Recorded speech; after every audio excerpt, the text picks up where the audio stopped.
Hi everyone, welcome back to the channel study portal. Study portal पर आप सभी लोग का एक बार फिर से स्वागत है। तो आज की इस वीडियो में हम डिस्कस कर रहे हैं ईएमआरएस प्रिंसिपल का जो मॉडल टेस्ट पेपर 1 की वीडियो आई थी उसके सॉल्यूशन के बारे में हम आज की इस वीडियो में डिस्कस कर रहे हैं। तो ये टियर 1 पेपर है जिसमें आपके 100 क्वेश्चन है, 100 नंबर के हैं। तो कंप्लीट जैसा आपका पेपर होगा उसी के तरीके से ये बनाया गया है, उसी तरीके का डिफिकल्टी लेवल रखा गया है। तो इस एग्जाम को आप कंप्लीट दे सकते हैं एक मॉक टेस्ट समझ के। अगर आप लोगों ने पहले वाली वीडियो नहीं देखी है तो वो वीडियो आप देख सकते हैं, वो हमने बिना आंसर्स के डिस्कस की थी। आप उस वीडियो को लगाइए और पॉज करके आप आंसर्स दीजिए, अपने पास एक टाइमर लगा के बैठिए और पूरा सॉल्यूशन के बाद उसी वीडियो के डिस्क्रिप्शन बॉक्स में लिंक है, अपने सभी आंसर्स आप उस ओएमआर शीट में फिल कर सकते हैं। तो आज के पेपर में हम डिस्कस कर रहे हैं उसका, आज की वीडियो में हम डिस्कस कर रहे हैं उसका कंप्लीट सॉल्यूशन, वो हम यहाँ पर डिस्कस करने वाले हैं। आई नो वीडियो थोड़ी सी लेट हो गई, लॉन्ग अवेटेड वीडियो थी, आप इसका काफी टाइम से वेट कर रहे थे। तो आज के इस वीडियो में हम 100 के 100 क्वेश्चन जो है वो यहाँ पर डिस्कस करेंगे मॉडल टेस्ट पेपर 1 के। इसके बाद आपको मॉडल टेस्ट पेपर 2 भी मिल जाएगा। तो इसी तरीके के जो है पेपर्स आपको मिलते रहेंगे। इसके लिए आप चैनल को सब्सक्राइब कर लीजिए, साथ ही बेल आइकन को प्रेस कर लीजिए ताकि जैसे वीडियो अपलोड की जाती है उसकी नोटिफिकेशन आप सभी लोगों को मिल सके। साथ ही आप हमें सोशल मीडिया पर फॉलो कर सकते हैं, वहां पर भी आपको इंपॉर्टेंट अपडेट्स मिल जाती है। तो अगर आप तैयारी कर रहे हैं केवीएस, एनवीएस, ईएमआरएस या यूपीएससी की प्रिंसिपल, वाइस प्रिंसिपल या असिस्टेंट कमिश्नर जैसी पोस्ट के लिए, तो आप जो है बिल्कुल सही जगह पर है। स्टडी पोर्टल आपको प्रोवाइड करता है notes, live classes, recorded batches और उसके साथ साथ टेस्ट सीरीज और इंटरव्यू बैचेस भी। तो आप अपने डिटेल्स हमारे साथ शेयर कर सकते हैं। सपोज अगर आपका नेम है मंजू तो आप मंजू लिखेंगे, सिटी लिखेंगे स्पेस देके, सपोज दिल्ली है तो दिल्ली लिखेंगे, और जो भी आपका एग्जाम है, फॉर एग्जांपल केवीएस वीपी है तो केवीएस वीपी आप लिखेंगे और शेयर कर देंगे हमारे हेल्पलाइन नंबर 8447410108 पर। तो आपको आपके एग्जाम से रेलिवेंट अपडेट मिल जाती है। आप ये वीडियो देख रहे हैं तो उस टाइम तक आपको पता है कि अभी केवीएस और एनवीएस की वैकेंसी भी आ चुकी है। अगर आप लोगों ने ईएमआरएस का फॉर्म फिल किया है और आप केवीएस और एनवीएस के लिए इंटरेस्टेड है तो एलिजिबिलिटी डिटेल्स चेक करके आप फॉर्म फिल कर सकते हैं। लास्ट डेट है 4 दिसंबर। आप हमारी ऐप डाउनलोड कर सकते हैं स्टडी पोर्टल एकेडमी, जो कि एंड्रॉइड और आईफोन दोनों के लिए अवेलेबल है। यहाँ पर आपको हमारे सभी कोर्सेज मिल जाते हैं। क्योंकि ये वीडियो ईएमआरएस के लिए, तो ईएमआरएस के अकॉर्डिंग हम सिलेबस की बात करें तो उसमें आपका पूरा सिलेबस कवर है। Academic and residential aspects, admin and finance for tier 1 tier 2 complete details cover है। इसी तरीके से अगर आप तैयारी करें केवीएस एनवीएस के लिए तो उसके लिए भी हमारे पास लाइव और रिकॉर्डेड बैच अवेलेबल है जिसमें कि आपका पूरा सिलेबस कवर रहेगा।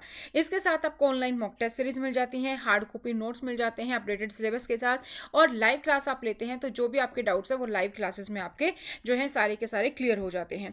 तो अगर आप ईएमआरएस की तैयारी करें तो ईएमआरएस के अकॉर्डिंग आप नोट्स ऑर्डर कर सकते हैं, जो कि 10 बुक्स का सेट होता है हमारा, जिसमें कंप्लीट नोट कवर है, हिंदी और इंग्लिश दोनों मीडियम में अवेलेबल है।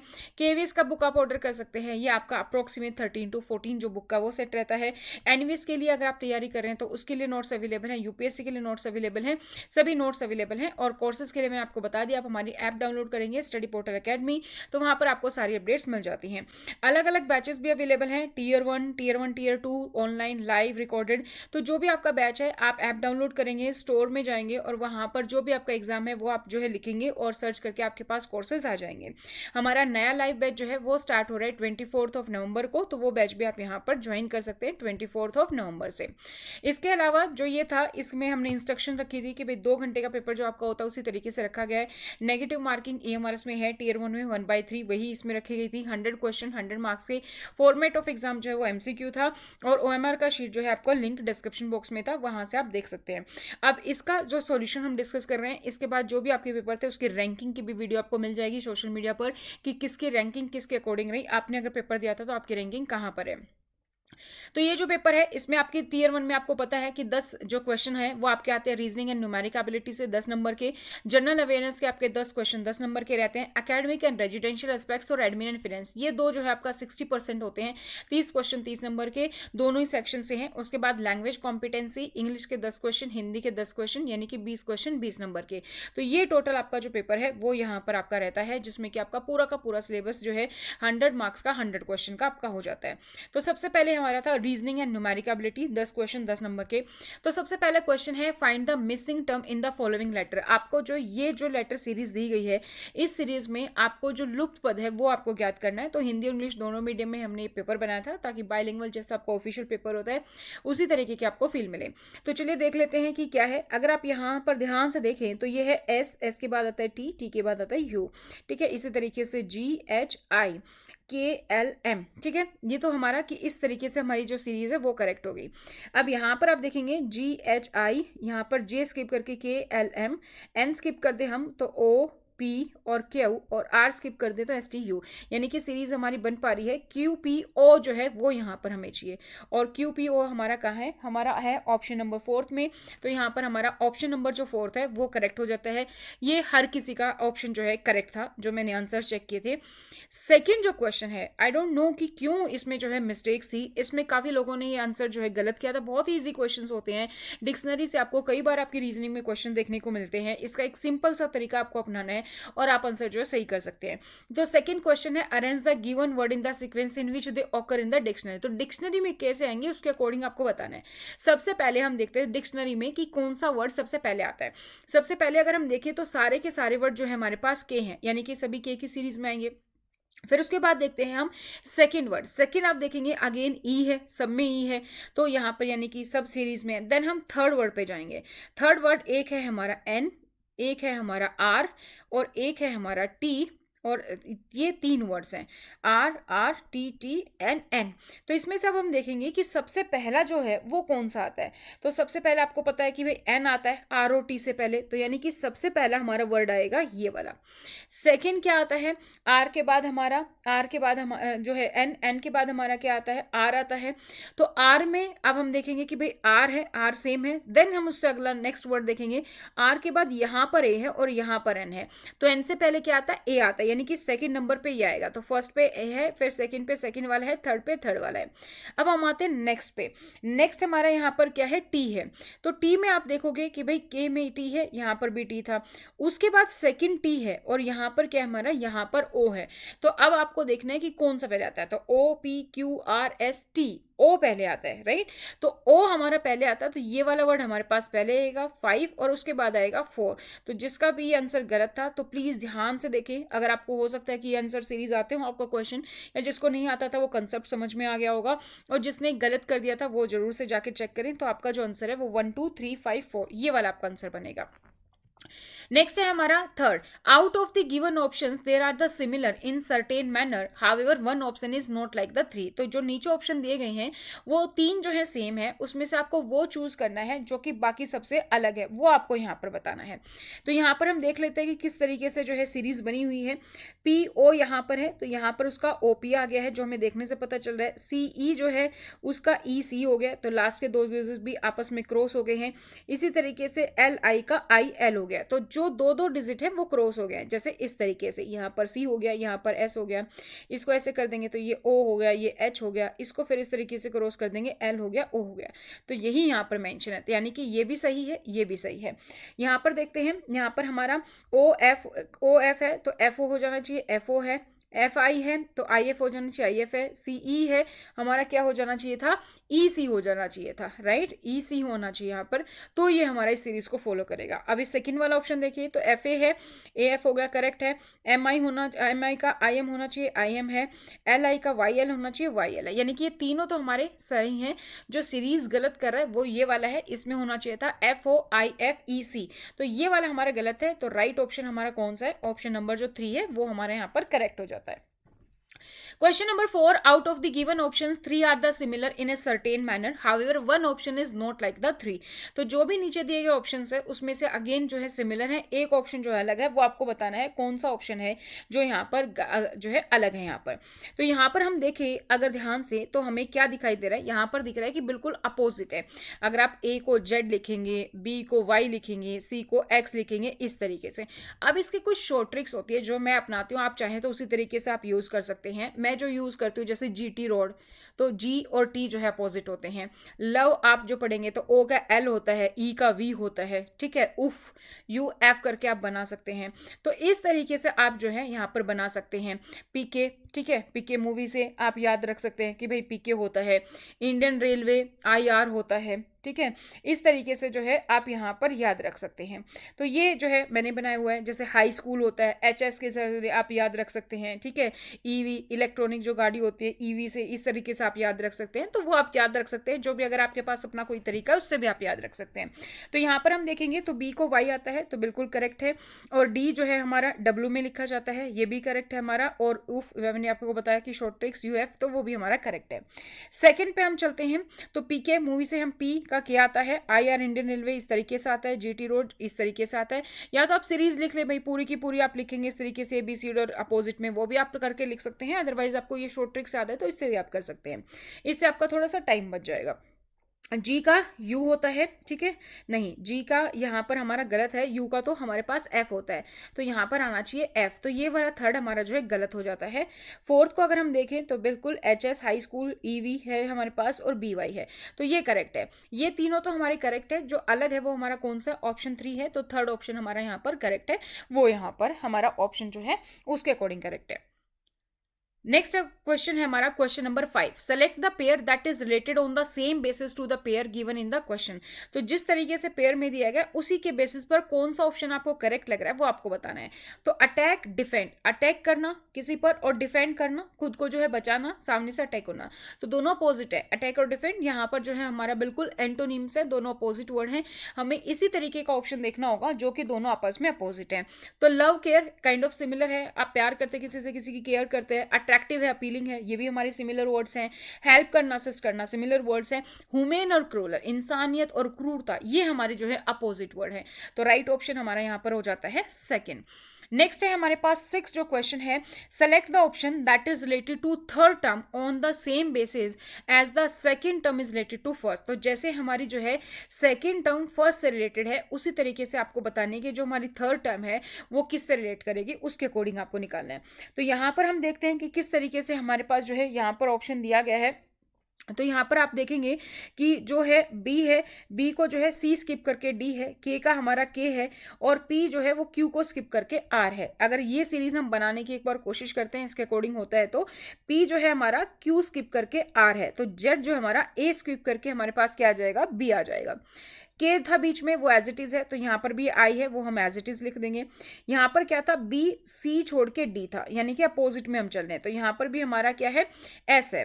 तो हमारा एस की अगर हम बात करें तो यहाँ पर एस के पहले आता है आर, उससे पहले आता है क्यू, तो यहाँ पर बी आई क्यू ये सीरीज बननी चाहिए। तो ये सीरीज हमारी हो रही है 3 में, तो हमारा ऑप्शन नंबर जो 3 है वो हमारा करेक्ट है। नेक्स्ट क्वेश्चन पर चलते हैं। कोड दिया गया है, तो जैसे कोड जो यहाँ पर दिया गया है कि भाई टोर लोप पोर्ट, इसको है ट्विंकल आर स्टार्स। इसी तरीके से लोप रेड डिन को हम लिखते हैं गैलेक्सीज एंड स्टार। टोर टैम रेड को हम लिखते हैं गैलेक्सीज आर वास्ट। तो वास्ट का आपको जो है कोड बताना है, तो इसको एक बार हम लिख लेते हैं कि जैसे टोर लोप और पोर्ट है, ठीक है, वो है, तो उसका मतलब क्या है यहाँ पर, ट्विंकल आर स्टार, ठीक है। मैं सिर्फ इतना लिख दे रही हूँ, ट्विंकल आर स्टार। सेकंड है हमारा लोप रेड और डिन, इसका मतलब है गैलेक्सीज एंड स्टार्स है, ठीक है, वो आप यहां पर देख पा रहे हैं। उसके बाद है थर्ड हमारा, वो है हमारा टोर टैम और रेड, इसका मतलब क्या है, गैलेक्सीज आर वास्ट, ये है यहाँ पर। तो यहाँ पर हमारा तरीका क्या होता है सोल्व करने का, हम देखेंगे कि भाई कहाँ पर हमें दो चीजें सेम दिख रही है। जैसे हमने यहाँ पर गैलेक्सीज हैं और यहाँ पर भी गैलेक्सीज हैं, तो हम वो वर्ड ढूंढेंगे जो इस लाइन में भी होगा और जो है हमारा दूसरी लाइन में भी होगा, हमारा इस वाली लाइन में भी होगा। तो यहाँ से हम इसको सर्च करेंगे, तो गैलेक्सीज जो है हमारा, यहाँ पर आपको क्या दिखाई दे रहा है कि यहाँ पर आपका जो है रेड सेम है, तो रेड पर हम इस तरीके से क्रॉस कर लेते हैं, इसका मतलब गैलेक्सी जो है उसका मतलब है रेड। हमें निकालना किसका, हमें निकालना है वास्ट का। तो अब हम आर को देखते हैं, आर हमारा यहां पर है, तो इसमें और इसमें हमारे पास सेम क्या है, इसमें और इसमें हमारे पास है टोर, तो यहां पर हम क्या लिखेंगे, टोर, टोर का मतलब क्या, आर। तो हमारे पास वेस्ट का मतलब क्या बच गया, टैम, टैम कहां पर है हमारे पास, फोर्थ ऑप्शन में, तो राइट ऑप्शन हमारा कौन सा हो जाएगा, फोर्थ ऑप्शन जो है हमारा राइट हो जाएगा। नेक्स्ट क्वेश्चन पर चलते हैं। तो नेक्स्ट जो हमारा क्वेश्चन है वो हमारा क्या है कि सर्टेन कोड लैंग्वेज है, उसमें जो बॉक्सिंग है वो इस तरीके से लिखा गया है, तो आपको बटन लिखना है। तो बॉक्सिंग जो है हमारा, वो हम देखेंगे कि भाई वो हमारा किस तरीके से लिखा गया है, वो हमारा लिखा गया है GBNOIX, ठीक है। तो एक्स हमारा यहाँ है, आई हमारा यहाँ है, ओ हमारा यहाँ है, यानी कि जो 3 वर्ड हैं उसको हम लास्ट में लगा देंगे। तो बटन में जो है हमारा, जो हमारे 3 वर्ड हैं सेकंड, थर्ड एंड फोर्थ, उसको हम लास्ट में लगा देते हैं, तो हम UTT कर देते हैं। फिर हमारा जो लास्ट वर्ड है वो हम फर्स्ट में लगा देंगे, एन जो है वो हम फर्स्ट में लगा देते हैं। जो फर्स्ट वर्ड है वो हमारा सेकंड नंबर पे है, तो ठीक है, एन के बाद हम बी लगा देते हैं। फिर हमारा जो सेकंड लास्ट वर्ड है वो हमारा थर्ड नंबर पे है, तो ठीक है, जो हमारा सेकंड लास्ट ऑप्शन है उसको हम जो हमारा सेकंड लास्ट है उसको हम थर्ड पे यहाँ लगा देते हैं, ठीक है। सो NBOUTT, NBOUTT कहाँ पर है हमारा, ऑप्शन नंबर थर्ड है, तो हमारा राइट ऑप्शन कौन सा हो जाएगा, थर्ड हो जाएगा। नेक्स्ट है हमारे पास ब्लड रिलेशन से question, Imran is son of Kunal. तो यहाँ पर मैं कुछ ट्रिक्स या यूज करती हूँ, जैसे जो मेल होगा उसके लिए मैं स्क्वायर यूज करूँ, जो फीमेल है उसके लिए मैं सर्कल यूज कर रही हूँ। अगर जो है यहाँ पर हमारा हस्बैंड वाइफ है तो वहां पर मैं सिंबल देने के लिए डबल लाइन यूज कर रही हूँ, सिंगल लाइन यूज कर रही हूँ मैं सिबलिंग्स के लिए। तो Imran is son of Kunal, Kunal का बेटा कौन है, इमरान है। इमरान पर दिया गया है कि वो बेटा हमें क्लियर है, तो हम वो मेल का साइन लगा देते हैं। कुनाल पे क्लियर नहीं है, हालांकि नाम से पता चल रहा है, बट ब्लड रिलेशन के क्वेश्चन में जब तक क्लियर नहीं दिया होता है जेंडर, हम नहीं मानते हैं। नेक्स्ट हमारा है सुरभि कुनाल की सिस्टर है, तो कुनाल ये था, कुनाल की सिस्टर कौन है, सुरभि जो है कुनाल की सिस्टर है। हैज अ सन मोहन, अब ये जो सुरभि है इसका एक बेटा कौन है, इसका बेटा है मोहन। एंड डॉटर स्नेहा, तो डॉटर है इसकी स्नेहा, तो यानी कि मोहन की क्या है, मोहन की बहन हुई, तो मोहन की बहन कौन है, मोहन की बहन यहाँ पर हमारी जो है, हम यहाँ पर टाइप कर लेते हैं, मोहन की बहन है Sneha. Then Shubham is the maternal uncle of Sneha, Shubham कौन है, शुभम जो है वो मैटरनल अंकल है, ओ किसका, स्नेहा का। तो जो शुभम है वो मैटरनल अंकल है स्नेहा का, स्नेहा डॉटर है, तो मैटरनल अंकल यानी कि मामा है, मामा कौन है, शुभम है, ठीक है। तो ये यहाँ पर हमारा शुभम है, मैटरनल अंकल है। How is the Imran related to Mohan, जो इमरान है वो किस तरीके से रिलेटेड है, मोहन से। तो शुभम का मैटरनल अंकल का बेटा है, यहाँ पर मोहन जो है मैटरनल अंकल का बेटा है, ठीक है। तो इमरान कजन है बेसिकली, तो ये कौन है, मैटरनल अंकल का सन है, तो किस तरीके से रिलेटेड है, थर्ड, मैटरनल अंकल का सन है, क्योंकि इसकी जो मदर है, इसका ये भाई है, उसका बेटा है, तो इस तरीके से रिलेटेड है, option 3 is the correct. Next है हमारा क्वेश्चन नंबर 10। क्वेश्चन नंबर 10 हमारा क्या है, in this question statement has been followed by 2 assumptions, 2 assumptions दी गई हैं और आपको बताना है कौन सा अजम्पशन जो है वो यहाँ पर इंप्लिसिट है, कि उससे हमें पता चलता है कि ये वाला करेक्ट है। स्टेटमेंट है, I can not contact you on mobile from Sundarbans, हृदय सेड टू शुभम, हृदय शुभम से कहता है कि भाई मैं आपको सुंदरबन से कॉन्टेक्ट नहीं कर पाऊंगा। अजम्पशन फर्स्ट है, mobile network is not available in Sundarban, कि मोबाइल नेटवर्क अवेलेबल नहीं है। Second, now it is difficult to contact over mobile, तो यहाँ पर क्लियरली पता चल रहा है कौन सा करेक्ट है, कि मोबाइल नेटवर्क जो है वो अवेलेबल नहीं होगा, मोबाइल पर तो हम आजकल कनेक्ट कर सकते हैं, तो वो अजम्पशन जो है हमारा गलत है। तो फर्स्ट ऑप्शन इज करेक्ट, हमारा ओनली वन इज इम्प्लिसिट, तो हमारा फर्स्ट ऑप्शन जो है वो यहाँ पर हमारा करेक्ट हो जाता है। तो ये थे हमारे रीजनिंग के क्वेश्चन। नेक्स्ट जो सेक्शन है वो है हमारा GA, जनरल अवेयरनेस। 10 क्वेश्चन हमारे पास 10 नंबर के हैं। पहला जो क्वेश्चन है वो है, Mando is an amalgamation of music, poetry and dance, कि मांडो है कोई पॉपुलर है किसी स्टेट में, वो आपको स्टेट बताना है किसमें, जिसमें कि संगीत भी होता है, कविता भी होती है, नृत्य भी है, यानी कि म्यूजिक, पोएट्री और डांस का एक फॉर्म है जो कि मांडो है। वो किस राज्य में है, तो ये जो है ये यहाँ पर है गोवा में, तो आपको ऑप्शन जो है थर्ड यहाँ पर जो है वो करेक्ट है। सेकेंड है, which among of the following is the oldest general insurance company, आपको भारत की सबसे पुरानी सामान्य बीमा कंपनी जो है वो बतानी है कौन सी है। National insurance company, general insurance of India, भारतीय एक्सा जनरल इंश्योरेंस, या फिर एको जनरल इंश्योरेंस लिमिटेड। तो राइट ऑप्शन है आपका ऑप्शन नंबर फर्स्ट, जो नेशनल इंश्योरेंस कंपनी है वो भारत की सबसे पुरानी ओल्डेस्ट जनरल इंश्योरेंस कंपनी है, ठीक है। कोलकाता में बनी थी सबसे पहले 5 दिसंबर 1906 में। नेक्स्ट हम आते हैं question number 13, all single celled eukaryotes are placed under which of the following, जो भी एकल कोशिका वाले यूकैरियोट्स है वो किस जगत के अंतर्गत रखा गया है, उनको साइंस से क्वेश्चन है, तो वो हमारे होते हैं प्रोटिस्टा। तो प्रोटिस्टा है हमारे पास ऑप्शन नंबर 3, तो राइट ऑप्शन हमारा क्या है, ऑप्शन नंबर 3 है। नेक्स्ट है हमारे पास question number 14, Anamudi is the highest peak of which of the following mountain range. Anamudi जो है हमारी किसमें सबसे हाईएस्ट रेंज है, किस पर्वत श्रृंखला की सबसे ऊंची चोटी है, ईस्टर्न घाट की, वेस्टर्न घाट की, विंध्यास की या फिर सतपुरा की। तो राइट ऑप्शन है हमारा यह है वेस्टर्न घाट की, तो second option will be the correct one. Next is which among the following is not a tributary of the Godavari river. Godavari river की कौन सी शाखा नहीं है वो आपको बतानी है। तो सबसे पहले है हमारे पास मंजीरा, देन हमारे पास पेनगंगा, देन है भीमा और इंद्रावती। तो राइट ऑप्शन जो है यहाँ पर वो हमारा क्या है, भीमा जो है वो गोदावरी की सहायक नदी नहीं है, तो ऑप्शन नंबर 3। नेक्स्ट है हमारे पास question number 16, which state government has decided to stop approving single gender schools and promote coeducational. कौन सा भारतीय राज्य है जिसने कि सिंगल जेंडर स्कूल को अप्रूव करने से मना कर दिया है और वो चाहता है कि को एजुकेशन को प्रमोट किया जाए, तो एकल लिंग विद्यालय को रोककर को एजुकेशन को बढ़ाया जाए। उत्तर प्रदेश, महाराष्ट्र, हरियाणा या फिर राजस्थान। सो राइट ऑप्शन जो हमारा यहाँ पर है वो है Maharashtra, second option is the correct here. Next है हमारा क्रिस्प मिशन जो है वो कब आया था। तो क्रिस्प मिशन जो भारत में कब आया था, 1942, 1948, 1939 और 1931। So which option is correct है। तो यहां पर अगर हम बात करें तो which option is correct, 1942 first option is correct है। नेक्स्ट हमारे पास है कि the Indian universities commission was a body appointed in 1902 on the instructions of dash which was intending to make recommendations for reforms in university education in India. भारतीय विश्वविद्यालय आयोग 1902 में dash के निर्देश पर नियुक्त एक निकाय था जिसका उद्देश्य भारत में विश्वविद्यालय शिक्षा में सुधारों की सिफारिश करना था। वो आपको बताना है कौन है, lord Ripon, lord Curzon, lord Lawrence या फिर lord Mayo. Which option is correct here. So right option is the lord Curzon, second option is correct here.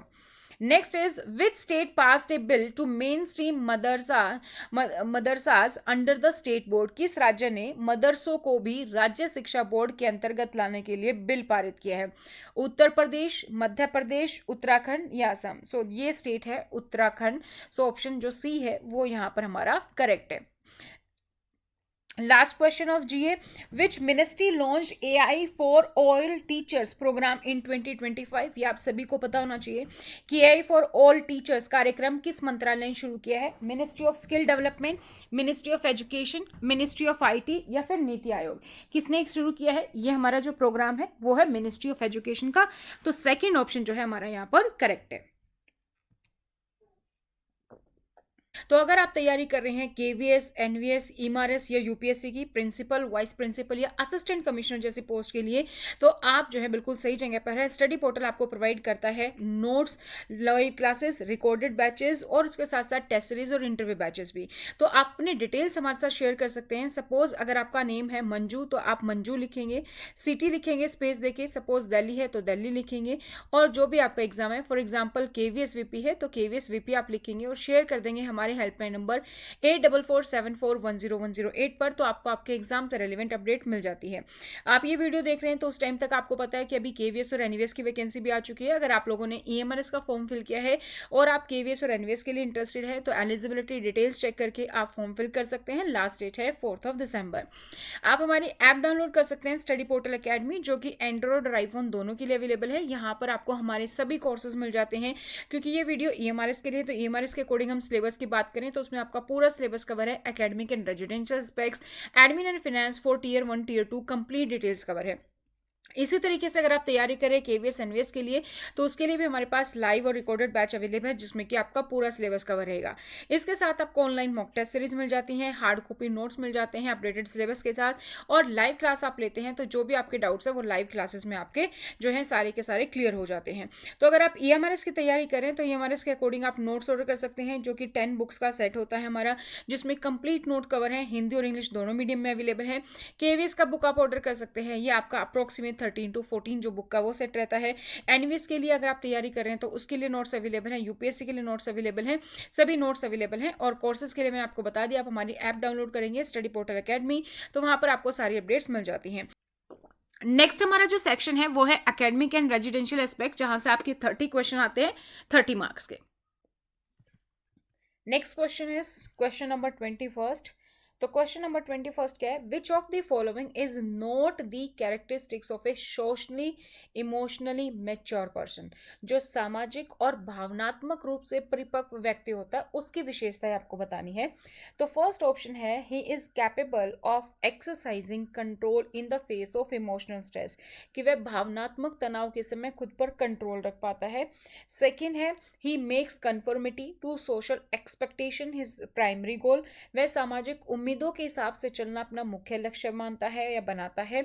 Third, he has faith in his ability to succeed, उसे सफल होने की अपनी काबिलियत पर भरोसा होता है। Fourth, he has a sense of humour and positive outlook, उसमें हास्य की भावना होती है और सकारात्मक दृष्टिकोण होता है। तो मैच्योरिटी की अगर हम बात करें तो मैच्योरिटी क्या है, बेसिकली कि सोशली और इमोशनली मैच्योरिटी की हम बात करें, यानी कि आप किस तरीके से जो है कोई पर्सन इंटरेक्ट करता है, किस तरीके से एक्ट करता है आउटसाइड वर्ल्ड के साथ अराउंड हिम। तो सोशली मैच्योर जो पर्सन होता है वो जजमेंट भी कर सकता है, वो डिसीजन भी ले सकता है, वो जो भी उसके सामने कोई प्रॉब्लम आती है, क्रिटिकल इशू आता है, उसके अकॉर्डिंग जो है प्रॉपर एक्शन भी ले सकता है। और जब हम इमोशनली मैच्योर की बात करें तो इमोशनली जो मैच्योर पर्सन है वो अपनी प्रॉब्लम्स को अपने अकॉर्डिंग से सोल्व कर सकता है, ठीक है। साथ ही साथ जो है बेसिकली रेजिलेंट होता है और रिलेटिवली फ्री होता है एंग्जाइटी से, किसी भी तरीके की कोई एंग्जाइटी नहीं होती, कोई भी तरीके का इमोशनल स्ट्रेस नहीं होगा अगर आप इमोशनली मैच्योर हो तो। सेंस ऑफ ह्यूमर होगा, पॉजिटिव एटीट्यूड होगा टुवर्ड्स द लाइफ, अपने इमोशंस को कंट्रोल कर सकते हो, तो ऐसा पर्सन होता है।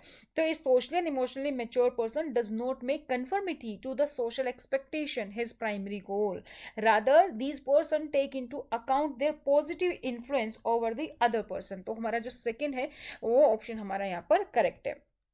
नेक्स्ट है हमारा question number 22। Social development is essentially a matter of, सामाजिक विकास जो है असल में किस बात पर निर्भर करता है। तो सामाजिक विकास कैसे होता है किसी पर्सन का, जब हम बात करते हैं कि सोशल डेवलपमेंट है, तो conformity to demand of the social order, कि सोशल ऑर्डर जो है सामाजिक व्यवस्था है उसकी मांगों के अनुरूप होना, या फिर जो है अचीवमेंट जो है हमारा of social security and acceptance, सामाजिक सुरक्षा और जो है हमारी सामाजिक सुरक्षा और स्वीकृति प्राप्त करना, या फिर integration of one purpose with those of social order, या अपने उद्देश्य को सामाजिक व्यवस्था के उद्देश्यों के साथ एकीकृत करना, या development of the social skill, सामाजिक कौशल का विकास।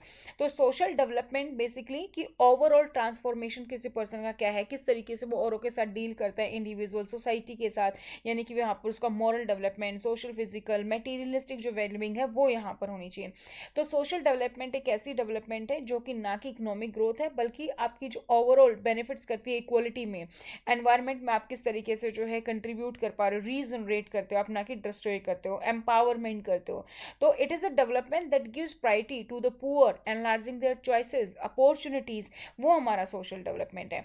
तो सोशल डेवलपमेंट में प्रॉपर सेटिस्फेक्शन होता है आपकी बेसिक नीड्स का, कि भाई फूड है, शेल्टर है, क्लोथिंग है, सोशल इंटीग्रेशन है, इन्वॉल्वमेंट भी है, पार्टिसिपेशन भी है लोगों का सोशल पॉलिटिकल इकोनॉमिकल प्रोसेसेस में, ठीक है। इसके अलावा सोशल इंटीग्रेशन है, सोशल ऑर्डर है बेसिकली। तो अगर हम बात करें तो यहाँ पर हमारा कौन सा ऑप्शन है जो करेक्ट है, conformity to demand of social order, सामाजिक व्यवस्था की मांगों के अनुरूप होना, नहीं। सोशली डेवलप्ड है, प्रॉपर तरीके से उसको पता है किस सिचुएशन में किस तरीके से जो है रिएक्ट करना है। Achievement of social security and acceptance की सामाजिक सुरक्षा स्वीकृति प्राप्त करना, नहीं। जो हमारा थर्ड है किस बात पर निर्भर करता है, integration of one purpose with those of the social order, कि आप किस तरीके से दूसरों के साथ इंटीग्रेट करते हो, उस पर हमारा जो है डिपेंड करता है, जस्ट सेकेंड, उस पर हमारा डिपेंड करता है, ठीक है। तो ऑप्शन नंबर जो 3 है वो हमारा यहाँ पर करेक्ट है। नेक्स्ट है हमारे पास, which of the following point is not true about the creative जो चिल्ड्रन है, उसके बारे में कौन सा पॉइंट सही नहीं है वो आपको बताना है। तो क्रिएटिव पर्सन की अगर हम माने, जो क्रिएटिव बच्चा होता है उसके रिगार्डिंग क्या है, they usually produce unusual idea, क्या वो हमेशा अनयूजुअल आइडिया प्रोवाइड करते हैं, नहीं, ये ऑप्शन हमारा गलत है। They have very high level of intelligence, देखो हो सकती है बट आप हमेशा बोलो कि हमेशा कोई क्रिएटिव पर्सन होगा तो उसमें हाई लेवल ऑफ इंटेलिजेंस होगी, ये सही नहीं है, राइट। तो ये वाला पॉइंट हमारा जो है, एक सेकेंड, ये वाला पॉइंट जो है हमारा ये यहाँ पर सही नहीं है। तो यहाँ पर they are called the gifted children, तो गिफ्टेड चिल्ड्रन भी हम बोलते हैं, जो क्रिएटिव चिल्ड्रन है वो गिफ्टेड चिल्ड्रन हो सकते हैं। तो ये हमारा इसके अकॉर्डिंग सही, बट ऑप्शन के अकॉर्डिंग ये भी गलत है। They usually deviate from the traditional pattern of thinking, वे आमतौर पर सोचने के पारंपरिक तरीके से अलग सोचते हैं। तो ये वाला पॉइंट भी हमारा जो है ट्रू है क्रिएटिव चाइल्ड के बारे में, कि अनयूजुअल आइडिया भी होता है, गिफ्टेड चिल्ड्रन भी है, ट्रेडिशनल पैटर्न ऑफ थिंकिंग से अलग सोचते हैं, हाई लेवल ऑफ इंटेलिजेंस है, ये हमारा जो है गलत है। तो कोरिलेशन हो सकता है क्रिएटिविटी में, इंटेलिजेंस में, लेकिन ये स्ट्रिक्ट रिक्वायरमेंट हो ये जरूरी नहीं है कि ये बिल्कुल भी जरूरी नहीं कि जिसका हाई आईक्यू होगा वो और ज्यादा क्रिएटिव होगा, तो ये जरूरी नहीं है। तो क्रिएटिव जो है basically is the defined by the ability to generate novel and original idea. आप किस तरीके से आइडिया जनरेट करते हो वो आपका कैरेक्टरिस्टिक्स है। तो यूजुअल जो है अनयूजुअल आइडिया जो है वो प्रोड्यूस करते हो, तो ये हमारा जो है क्रिएटिव जो बच्चे वो करते हैं, तो बिल्कुल स्टेटमेंट करेक्ट है। सेकेंड हमारा है जो यहाँ पर ट्रेडिशनल पैटर्न ऑफ थिंकिंग, तो जो भी क्रिएटिव चिल्ड्रन है वो उनको आप चैलेंज प्रोवाइड करो तो वो जो है एक अलग ही सॉल्यूशन आपको लेकर आते हैं, ट्रेडिशन से बिल्कुल अलग नई सोच लेकर आते हैं, न्यू अनकन्वेंशनल सॉल्यूशंस ढूंढते हैं। तो उसके अकॉर्डिंग हमारा फोर्थ ऑप्शन जो है क्रिएटिव पॉइंट के अकॉर्डिंग सही है। थर्ड है हमारा गिफ्टेड चिल्ड्रन। वन ये जरूरी नहीं कि सभी गिफ्टेड चिल्ड्रन हो, बट हाँ गिफ्टेड चिल्ड्रन जो है वो क्रिएटिव होते हैं बहुत सारे, तो वो मैक्सिमम है यहाँ पर, तो ये यहाँ पर करेक्ट है। तो जो सही नहीं है क्रिएटिव के अकॉर्डिंग वो हमारा क्या है, हाई लेवल ऑफ जो इंटेलिजेंस है वो हमारा यहाँ पर करेक्ट नहीं है। तो सेकंड ऑप्शन जो हमारा वो यहाँ पर as per the option correct है। 24 चेंजेस इन बिहेवियर, तो बिहेवियर में चेंजेस किसके अकॉर्डिंग आता है, मैच्योरिटी के अकॉर्डिंग, केवल मैच्योरिटी के अकॉर्डिंग या प्राइमरी मैच्योरिटी के अकॉर्डिंग, लर्निंग एंड मैच्योरेशन बहुत इन इंपॉर्टेंट अमाउंट्स या लर्निंग अलोन। तो बहुत ही ईजी सा क्वेश्चन है, चेंज किसके अकॉर्डिंग होगा अगर हम बोले सिर्फ और सिर्फ मैच्योरिटी के रूप से, तो बिल्कुल भी नहीं। हमारा जो है एनवायरमेंट कैसा है, सोशल एनवायरमेंट, उससे भी फर्क पड़ता है, हमारी लर्निंग कैसे हो रही है, बिहेवियर उससे भी बदलता है। एलोन मैच्योरेशन ये भी गलत है, तो लर्निंग एंड मैच्योरेशन दोनों ही इंपॉर्टेंट है। तो राइट ऑप्शन है हमारा option number third. Next question है question number 25। A teacher finds that the adolescent students learn by observation. किसी टीचर को यह पता चलता है कि जो टीनेजर स्टूडेंट है वो देखकर सीखता है, ऑब्जर्व करके सीखता है।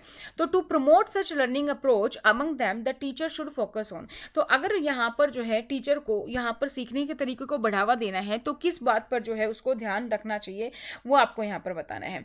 तो फर्स्ट ऑप्शन है the aspects leading to development of their emotional intelligence, कि जो बच्चा ऑब्जर्व करके सीखता है हम उसके लिए उनकी भावनात्मक बुद्धिमत्ता के विकास के जुड़े हुए पहलू के अकॉर्डिंग उसको सिखाएं।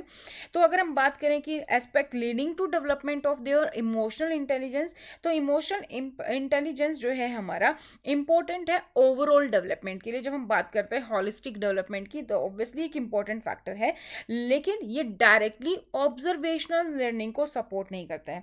ऑब्जर्वेशन लर्निंग में बेसिकली क्या है, आप किसी को ऑब्जर्व करके सीख रहे हो, किसी का बिहेवियर है वो आप मिमिक करके सीख रहे हो, ठीक है, उस तरीके से आप सीख रहे हो कि कोई क्या कर रहा है उसको देखकर सीख रहे हो। तो इमोशनल इंटेलिजेंस है डायरेक्टली, वो यहाँ पर हमारा गलत है। सेकंड जो ऑप्शन है operant and classical condition principles, तो ये हमने जो है लर्निंग में किए भी हैं।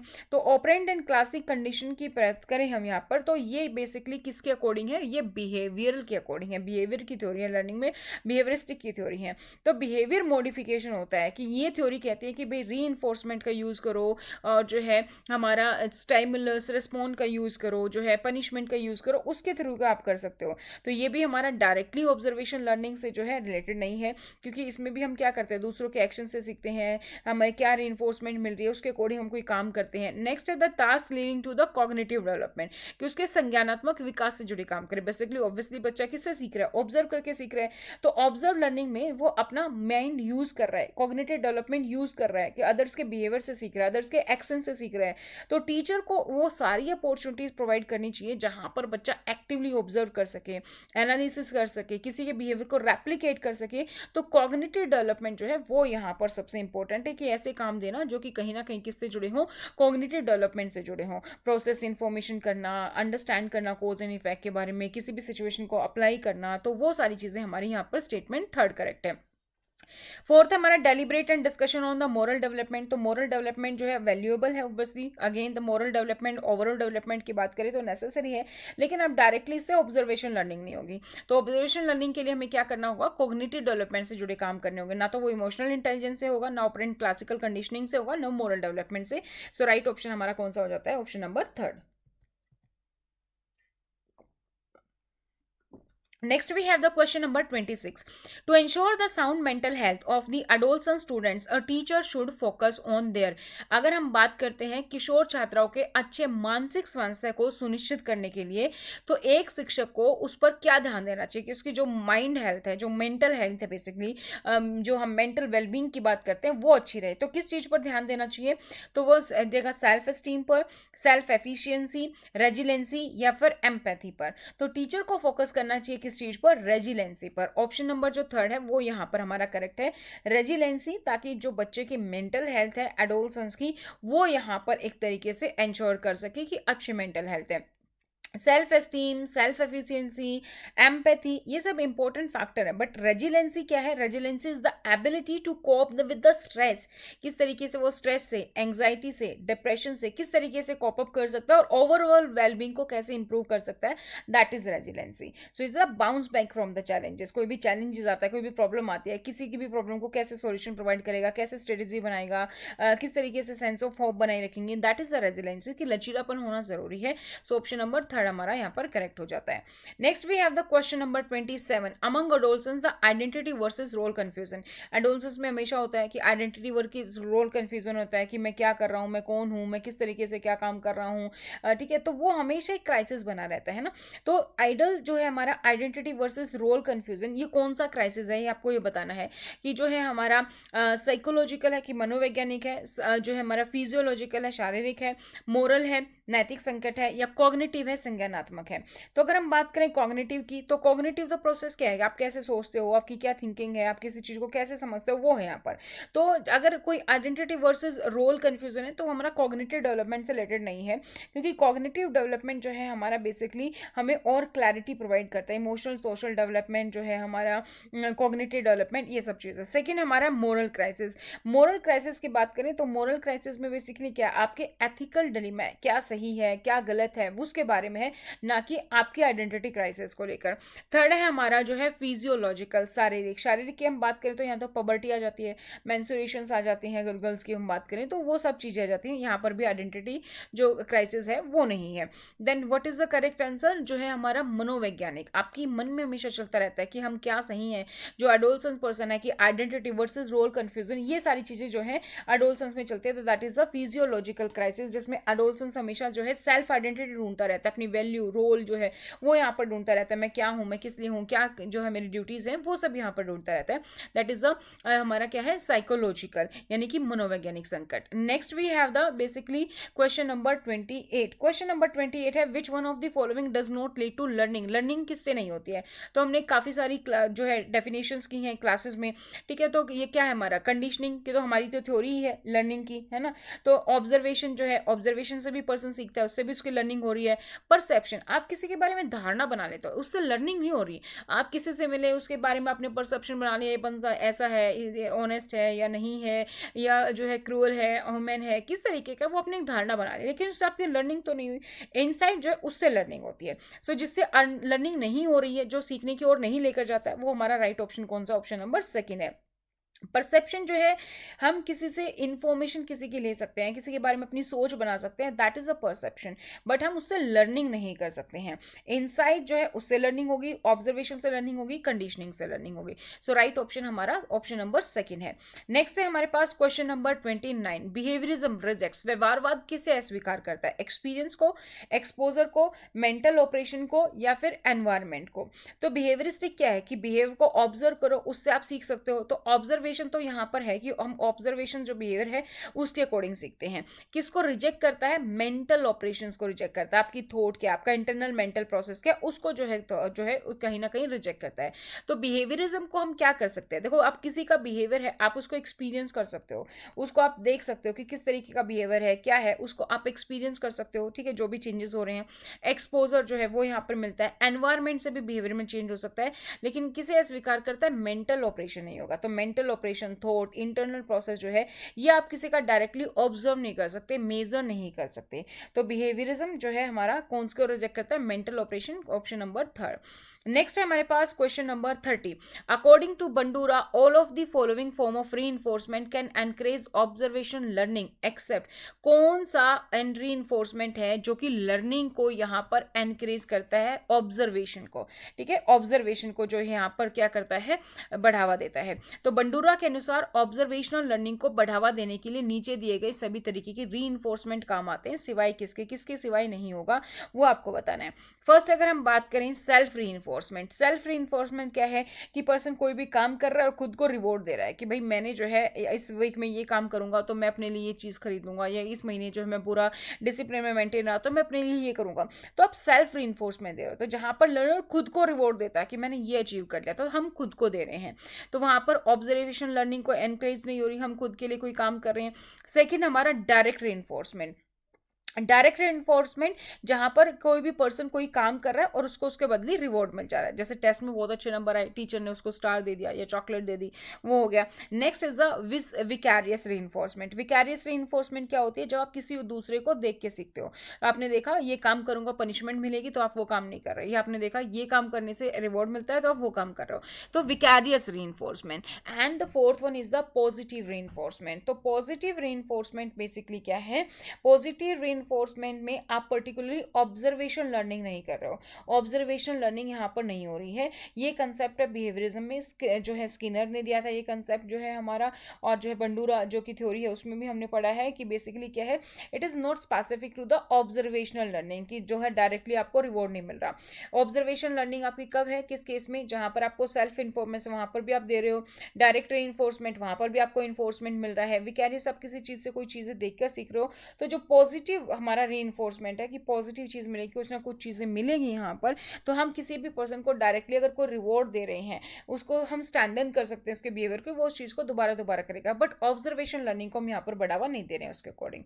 नेक्स्ट हमारा question number 31, in the context of Maslow hierarchy of needs which one of the following is the correct statement. Maslow hierarchy के अकॉर्डिंग आपको बताना है कौन सा स्टेटमेंट करेक्ट है। Cognitive needs are the higher level of the aesthetic need, aesthetic need are at the lower level than the safety need, safety needs are at higher level than the cognitive needs, safety needs are at lower level the esteem needs. तो इसके लिए आपको पता होना चाहिए कि भाई क्या जो है हमारे पास नीड्स के अकॉर्डिंग बना हुआ है। तो सबसे पहला हमारे पास आता है साइकोलॉजिकल नीड, फिर सेफ्टी है, लव एंड बिलोंगिंगनेस है, एस्टीम है, सेल्फ एक्चुअलाइजेशन है, इस तरीके से हमारे पास आता है। बाद में इन्होंने कॉग्निटिव एस्थेटिक जो है वो एस्टीम और सेल्फ एस्टीम के बीच में बाद में इन्होंने ऐड की थी। तो इस तरीके का इनका एक चार्ट है, तो उसके अकॉर्डिंग आप देखोगे तो हमारा जो स्टेटमेंट फोर्थ है वो हमारे यहाँ पर करेक्ट है। Next we have the question number 32.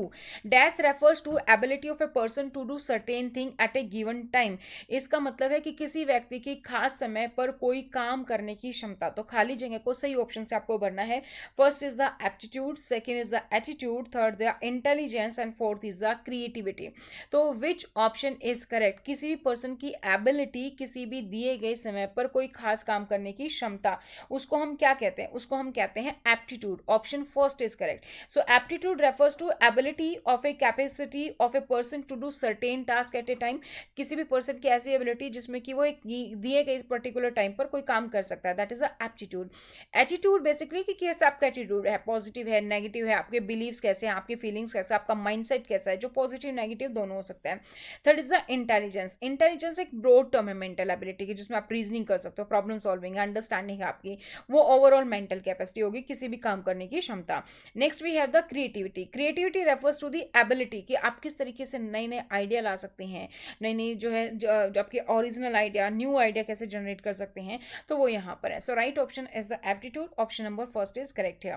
Next question is question number 33। NEP national education policy recommends that the following existing e learning platforms will be leveraged for creating virtual labs. तो राष्ट्रीय शिक्षा नीति 2020 यह सलाह देती है कि भाई वर्चुअल लैब बनाने के लिए जो मौजूदा ई लर्निंग प्लेटफॉर्म है उनका इस्तेमाल किया जाएगा।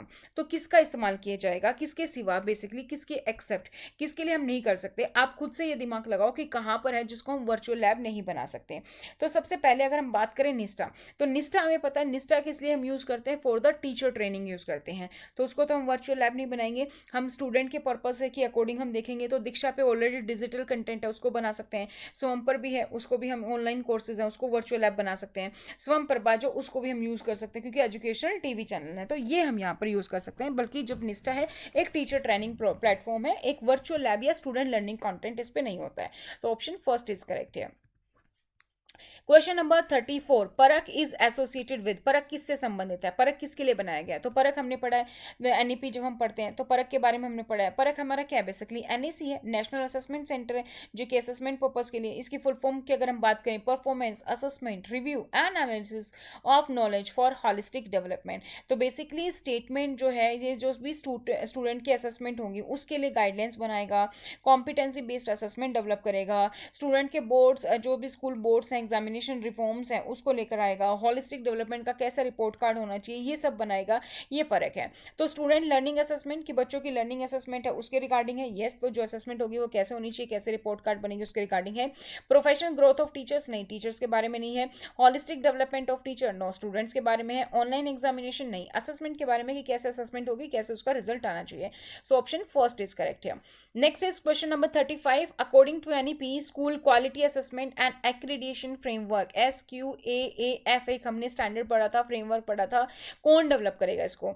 SCRT, NCRT, ministry of education और NIOS। तो इसको जो है डेवलप किया जाएगा by the SCRT, state council of education research and training, जो है बाकी सभी स्टेक होल्डर के साथ मिलकर इसको डेवलप करेगी, बट क्लियरली एनईपी 2020 में मेंशन है, it will be developed by the SCRT। तो SCRT हमारा क्या है, फर्स्ट जो ऑप्शन है वो करेक्ट है। नेक्स्ट है हमारा question number 36, NEP 2020 recommends to establish a national mission for mentoring, NMM की बात करता है हमारा एनईपी 2020।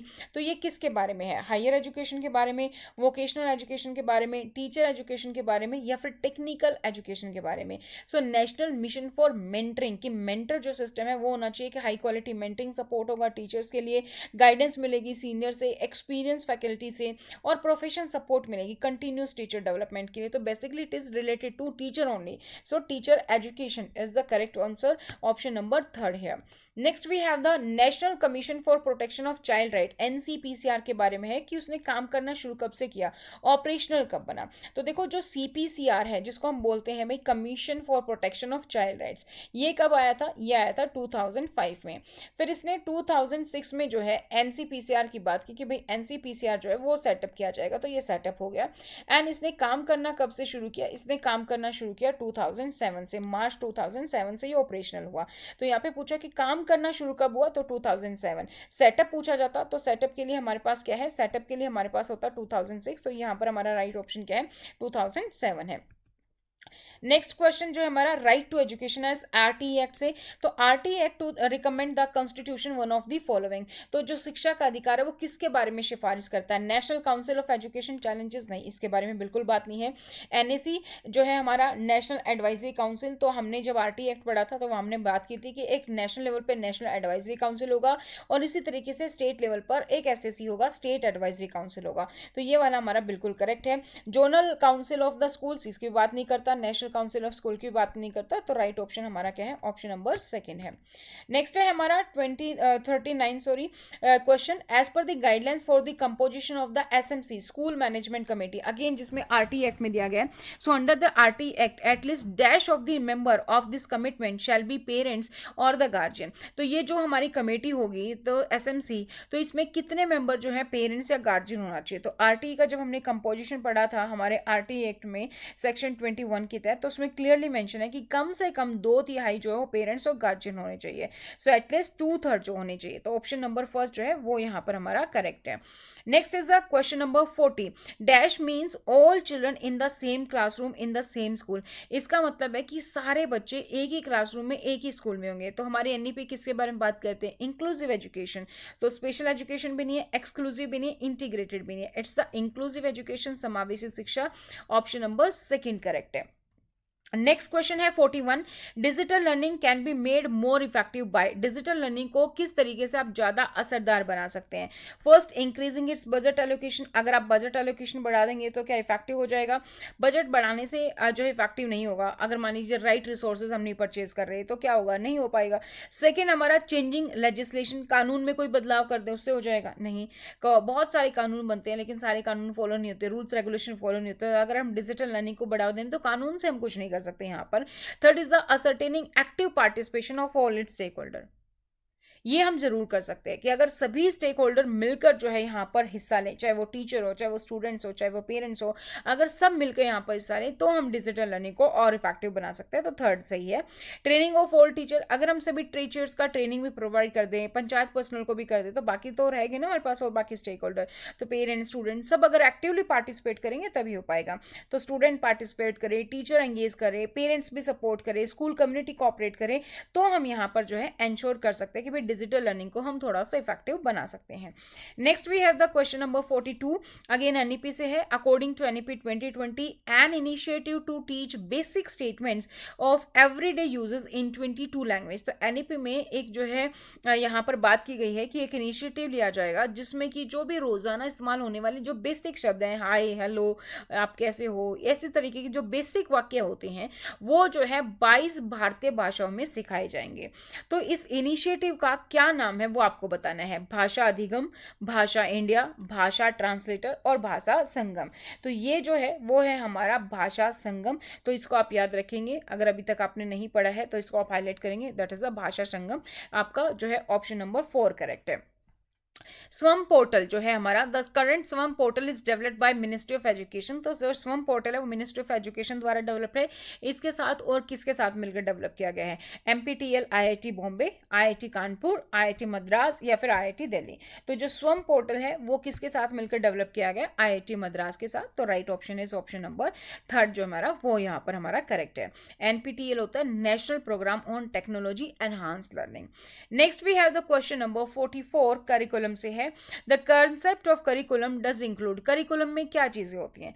तो करिकुलम में बेसिकली क्या होता है? जो भी प्लान एक्सरसाइज आप प्रोवाइड कर रहे हो बाय द स्कूल, एक्सपीरियंस जो बच्चा ले रहा है, लर्नर ले रहा है, क्या सिलेबस पढ़ाना है, कितना पढ़ाना है, ये सारी चीजें आपकी एक्टिविटीज वो सब चीजें आती हैं, राइट। तो concept of curriculum experiences gain through the social life, क्या जो सिर्फ सोशल लाइफ से खरीदेगा वो जो सीखेगा वो सोशल जो लाइफ से सीखेगा बच्चा वही क्या हमारा करिकुलम है? नहीं। Experience provided by the school and received by the learner, ये करेक्ट है कि जो आपका स्कूल एक्सपीरियंस प्रोवाइड कर रहा है और लर्नर उसको रिसीव कर रहा है, दैट इज द करिकुलम। चाहे वो एकेडमिक हो, चाहे वो एक्टिविटीज हो, किसी की भी चीज में हो। Experience received by learner in school की करेक्ट है, बट जो स्कूल प्रोवाइड करेगा वही एक्सपीरियंस रिसीव करेगा, तो मोर करेक्ट हमारा सेकंड ऑप्शन यहाँ पर। Experiences provided by the school, तो ये दोनों को ही अगर हम मिला देंगे तो ऑप्शन नंबर सेकंड जो है वो हमारा ज्यादा यहाँ पर करेक्ट है, ठीक है, तो वो ऑप्शन रहेगा। नेक्स्ट हमारे पास है question number 45, what are the various components of the curriculum. Curriculum के कौन कौन से कंपोनेंट होते हैं? भाई टीचिंग भी होगी इसमें हमारा, ठीक है, जो सब्जेक्ट है वो है, ऑब्जेक्टिव है, एक्सपीरियंसेस है। तो क्या क्या चीजें होती हैं जब हम करिकुलम की बात करते हैं? तो टीचिंग कैसे कर रहे हैं हम, क्या है, दैट इज योर स्टाइल, आप डिलीवर कर रहे हो उसको, दैट इज योर पैडागोजी, कि किस तरीके से आप जो है किसी चीज को यहाँ पर जो है डिफाइन कर रहे हो। तो टीचिंग एक प्रोसेस है, मेथड है करिकुलम को डिलीवर करने का, बट खुद करिकुलम नहीं है। करिकुलम में क्या है कि क्या सब्जेक्ट होगा, भाई क्या टॉपिक्स पढ़ने हमें, क्या ऑब्जेक्टिव है, लर्निंग ऑब्जेक्टिव क्या रहेगा, और क्या एक्सपीरियंस बच्चे को यहाँ पर मिलने वाला है, कि क्या बच्चे सीखेंगे, किस तरीके से सीखेंगे, क्या सीखेंगे, ये सारी चीजें। असेसमेंट इवैल्यूएशन भी आ जाती है इसी में। तो हमारा right option second, third and fourth है। सेकंड, थर्ड, फोर्थ है हमारा सेकंड ऑप्शन में, तो सेकंड ऑप्शन हमारे यहाँ पर करेक्ट हो जाता है। नेक्स्ट है हमारे पास question number 46, the task of academic implementation can be done by. Academic implementation कौन करता है? A teacher who is specialized in academic implementation. नहीं, एक टीचर नहीं है, हमने पढ़ा था कि सभी जो है सभी से हम जो है यहाँ पर सजेशन ले सकते हैं, स्टूडेंट से सजेशन ले सकते हैं, पेरेंट्स से सजेशन ले सकते हैं, तो एक टीचर ये नहीं कर सकता है। Second, a teacher who is a social reformer, जो सोशल रिफॉर्मर होगा वो यहाँ पर करेगा? नहीं, सोशल रिफॉर्मर भी नहीं करेगा। Third, teacher who successfully run a community learning project, नहीं, वो भी नहीं करेगा। सबका साथ चाहिए स्कूल में भी, सभी कम्युनिटी का, सिर्फ जो लर्निंग प्रोजेक्ट अच्छे से करवा रहा है, कम्युनिटी के साथ कनेक्टेड है, वो नहीं हो पाएगा। ए teacher who does the best rapport with the student, तो हाँ, उनके साथ हो सकता है ताकि उससे भी सजेशन लिया जा सके। So right option is fourth year. तो एकेडमिक इंप्लीमेंटेशन की किस तरीके से करिकुलम होगा, किस तरीके से टीचिंग लर्निंग प्रोसेस होनी चाहिए, इफेक्टिव असेसमेंट कैसे हो सकती है, इवैल्यूएशन कैसे होगा, जो बच्चों को ध्यान से समझे, सही तरीके से समझे, उसके साथ उसका ट्रस्ट हो, कम्युनिकेशन हो, उसके लर्निंग स्टाइल्स के बारे में पता, मोटिवेट कर सके, एंगेज कर सके, जिसके बच्चों के साथ अच्छे रेपो हो, वो यहाँ पर अच्छी तरीके से एकेडमिक जो इंप्लीमेंटेशन है वो कर सकते हैं।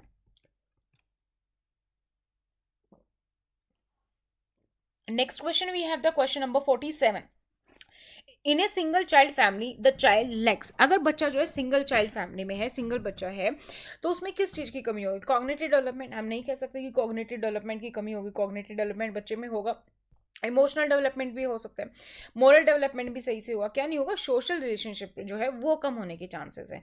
बाकी सभी चीज़ें होंगी, ऐसा नहीं कि सोशल रिलेशनशिप होंगी नहीं, होंगी बट कम एज कम्पेयर टू बात की अदर्स के अकॉर्डिंग, क्योंकि सोशली कमी है, पर्सन नहीं है उतने, ज्वाइंट फैमिली नहीं है, सिबलिंग्स नहीं है, तो वहाँ पर कहीं ना कहीं सोशल रिलेशनशिप जो है वो कम हो सकते हैं। तो option number 4, which ministry overseas the function of EMRS. EMRS का फंक्शन कौन देखती है, आप सभी को पता है कि भाई कौन सी मिनिस्ट्री के अंदर आता है हमारा ईएमआरएस, तो ministry of tribal affairs, MT के तहत आता है, मोटा एमओटीए के तहत आता है हमारा, वो हमारा यहाँ पर क्या, ministry of tribal affairs.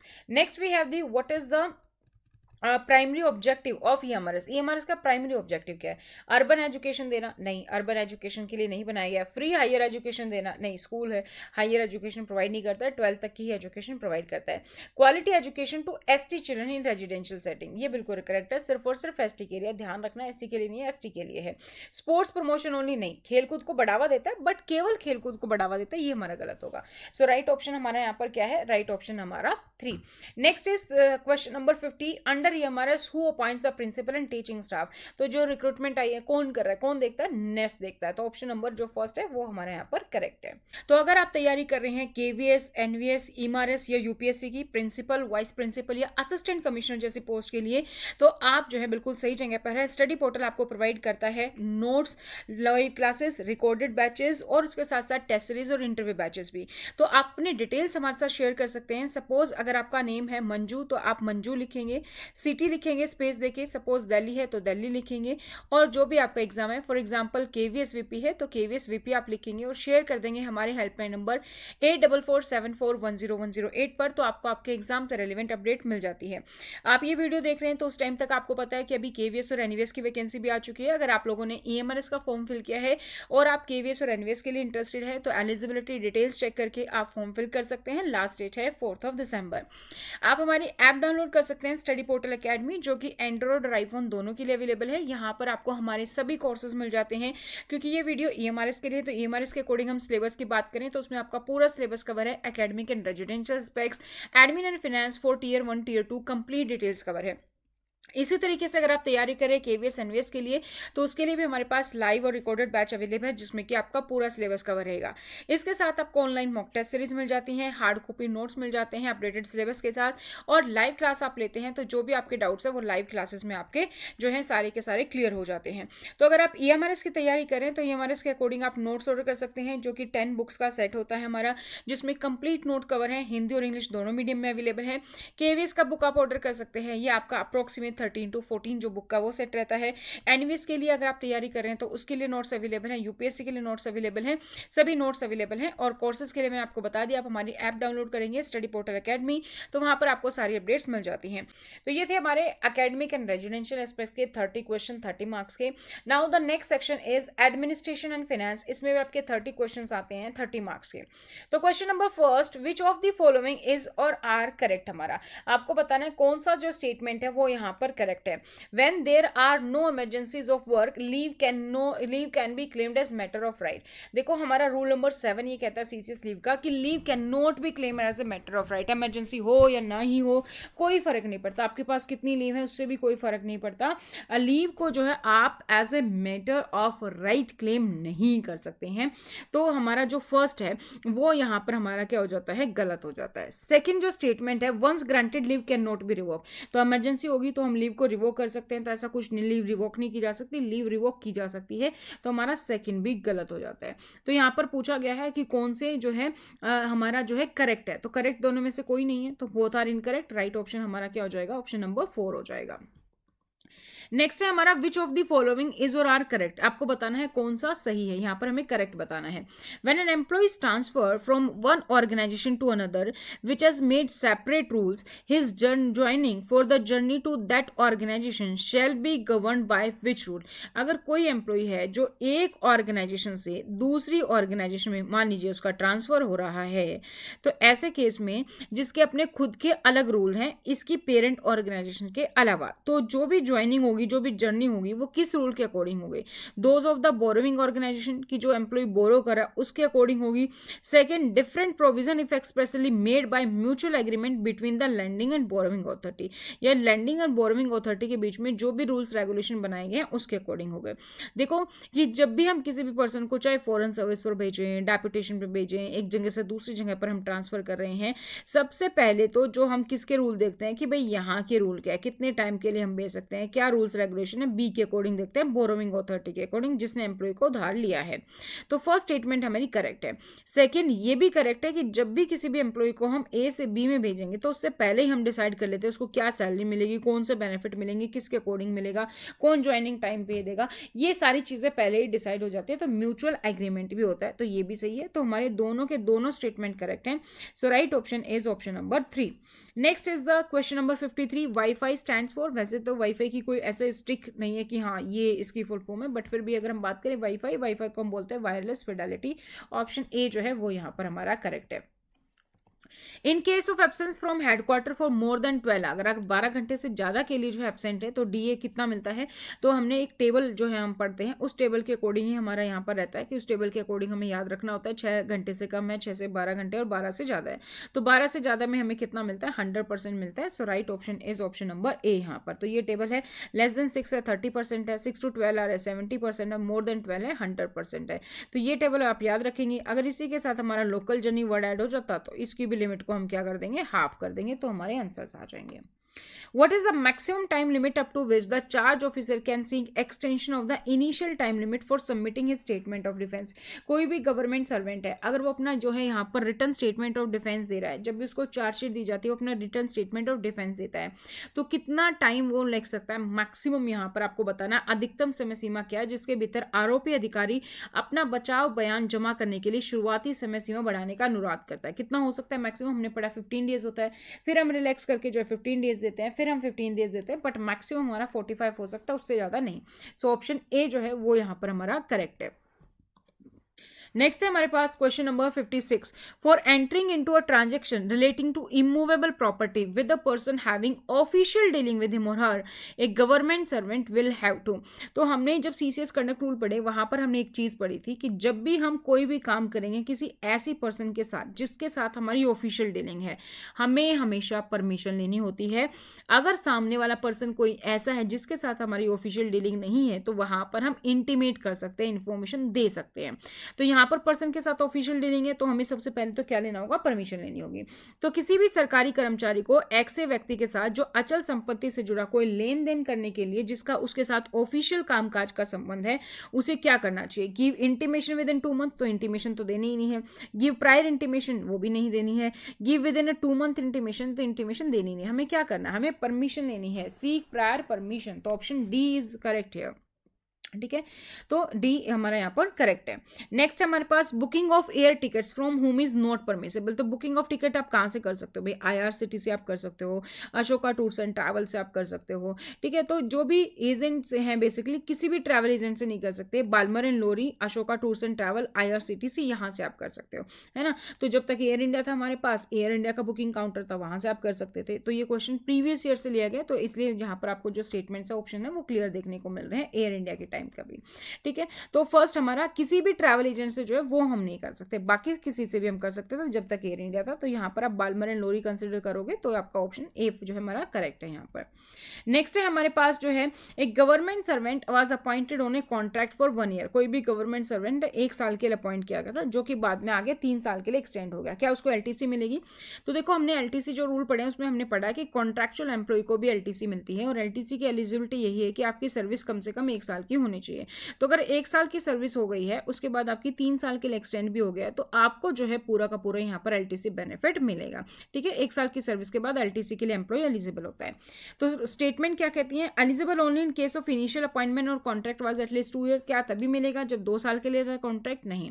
Eligible only after the 1 year of continuous service, ये करेक्ट है कि भाई हमेशा 1 साल की सर्विस के बाद ही मिलेगा, चाहे परमानेंट हो कॉन्ट्रैक्ट, चलो 1 साल की सर्विस के बाद मिलेगा। Contract government servant are not eligible for LTC LTC, ये गलत है हमारा, क्योंकि हमें जो है LTC मिलता है, ठीक है। तो 1 ईयर ऑफ कंटिन्यूस सर्विस ये हमारा ठीक है, ये हमारा गलत है और ये हमारा गलत है। फोर्थ स्टेटमेंट भी देख लेते हैं, if it is retired government servant, नहीं, हमारा ये वाला स्टेटमेंट करेक्ट है कि जैसे एम्प्लॉय को 1 साल हो जाएंगे तो एम्प्लॉय को यहाँ पर LTC दिया जा सकता है। Government servant does not retain a lien on a post, तो गवर्नमेंट सर्वेंट जो है किस पोस्ट पर अपनी लीन नहीं रिटेन करेगा। On is appointment in any autonomous body on the direct recruitment, अगर किसी भी डायरेक्ट रिक्रूटमेंट में अगर आपका ऑटोनोमस बॉडी में आप एब्जॉर्ब हो गए, वहां पर आपकी जॉब लग गई है। Second, while performing duties of another post, अगर आप किसी दूसरे पोस्ट पर ड्यूटी परफॉर्म करो डेपुटेशन पे, फॉरेन सर्विस पे, तो आप हमेशा जो है आपको लीन बनी रहती है। वाइल होल्डिंग ए टेम्परेरी पोस्ट, कहीं पर आपको टेम्परेरी ट्रांसफर किया गया तो भी आपकी लीन बनी रहती है। सस्पेंशन पर एम्प्लॉय तब भी लीन बनी रहती है। जब आप ऑटोनोमस बॉडी में अपॉइंट हो गए तब आपकी लीन जो है वो खत्म हो जाएगी। फर्स्ट ऑप्शन होगा। If an order of suspension has been reviewed by competent authority and it is decided to extend this suspension, how much maximum period can the suspension be extended at a time. अगर जो है suspension order दिया गया है और competent authority यहाँ पे review कर रही है, कमेटी बनाई जाती है, वो रिव्यू करते हैं कि सस्पेंशन को हमें खत्म करना है या हमें एक्सटेंड करना है, तो यहाँ पर अगर ये देखा गया कि सस्पेंशन ऑर्डर को अगर हमें एक्सटेंड करना है तो सस्पेंशन ऑर्डर को एक बार में कितने समय के लिए मैक्सिमम एक्सटेंड कर सकते हैं। सो राइट ऑप्शन हमारा 180 डेज, 180 डेज तक ही हम एक बार में एक्सटेंड कर सकते हैं। पहला जो सस्पेंशन होता है वो 90 डेज का होता है। 90 डेज के अंदर अगर मॉडिफाई करना है तो हम मैक्सिमम एक बार में 180 डेज कर सकते हैं। क्या इससे कम कर सकते हैं, बट एक बार में सबसे ज्यादा इतने ही कर सकते हैं। सो ऑप्शन डी हमारा जो है वो यहाँ पर करेक्ट है।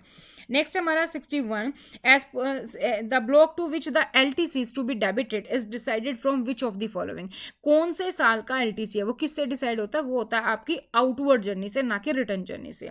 सो date of submission of claim, नहीं, क्लेम ऑफ सबमिशन से नहीं होता है। Date of application for leave, नहीं, आप लीव कभी भी एप्लीकेशन दे सकते हो, उससे भी नहीं होता है। डेट ऑफ आउटवर्ड जर्नी से होता है। Date of return of complete journey, नहीं, कंप्लीशन जर्नी से भी नहीं होता है हमारा। कंप्लीशन जर्नी आपकी नेक्स्ट में हो सकती है, नेक्स्ट ब्लॉक में आ सकती है, उससे कोई प्रॉब्लम नहीं, लेकिन आउटवर्ड जर्नी जो है उससे हम काउंट करते हैं। तो ऑप्शन सी इज करेक्ट।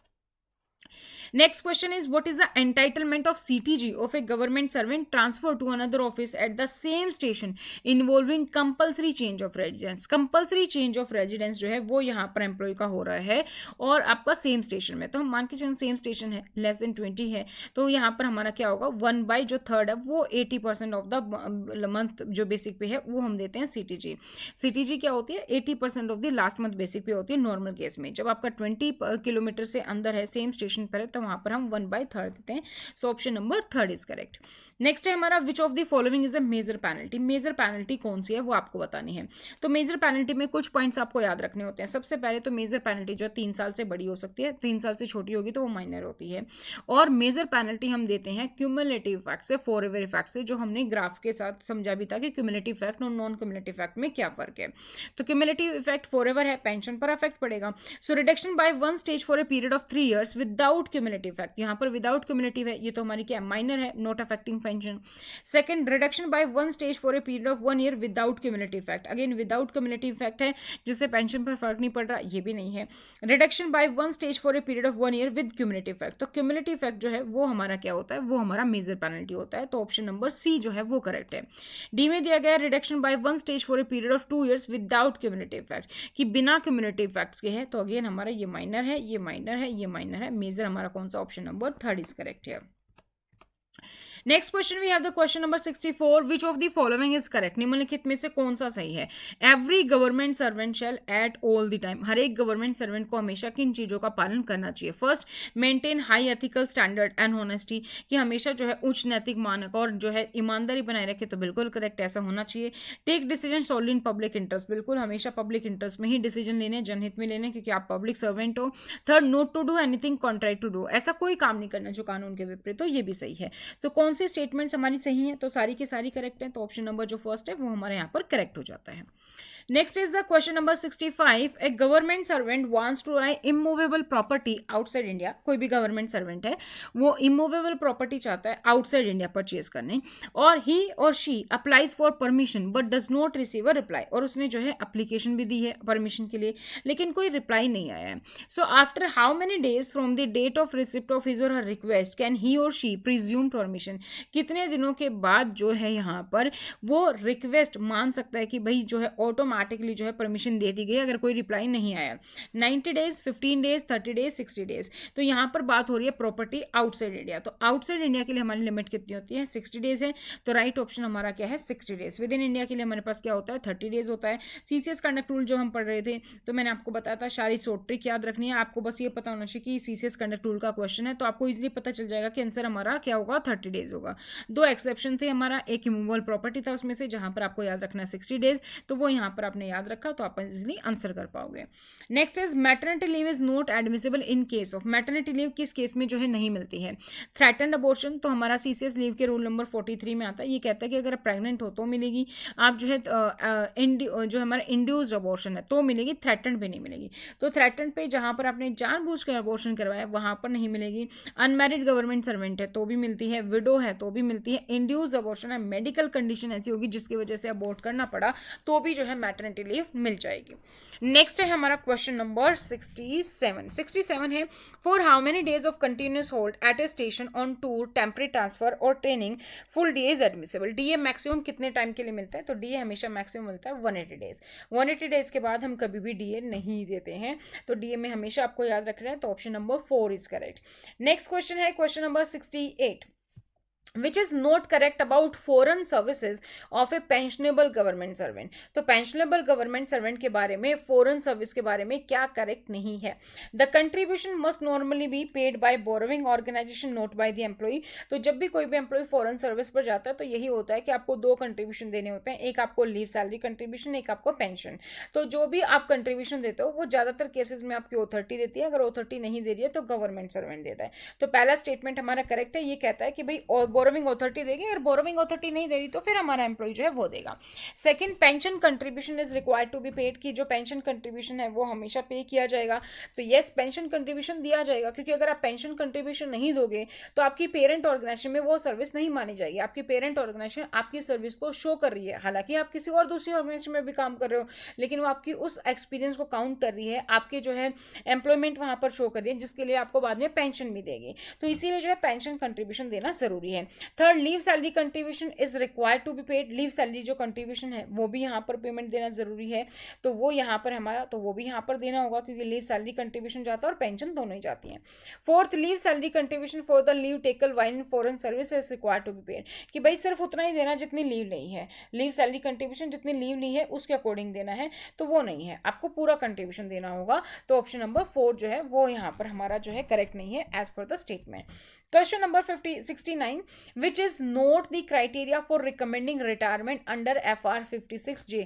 तो FR 56J के तहत जो प्री मेच्योर रिटायरमेंट का हमारा केस है उसके तहत आपको बताना है कि कौन सा जो है क्राइटेरिया सही नहीं है, कौन सा नहीं है बेसिकली, ठीक है, वो आपको बताना है। Ineffective shall be counted even if the government servant is retiring within 1 year.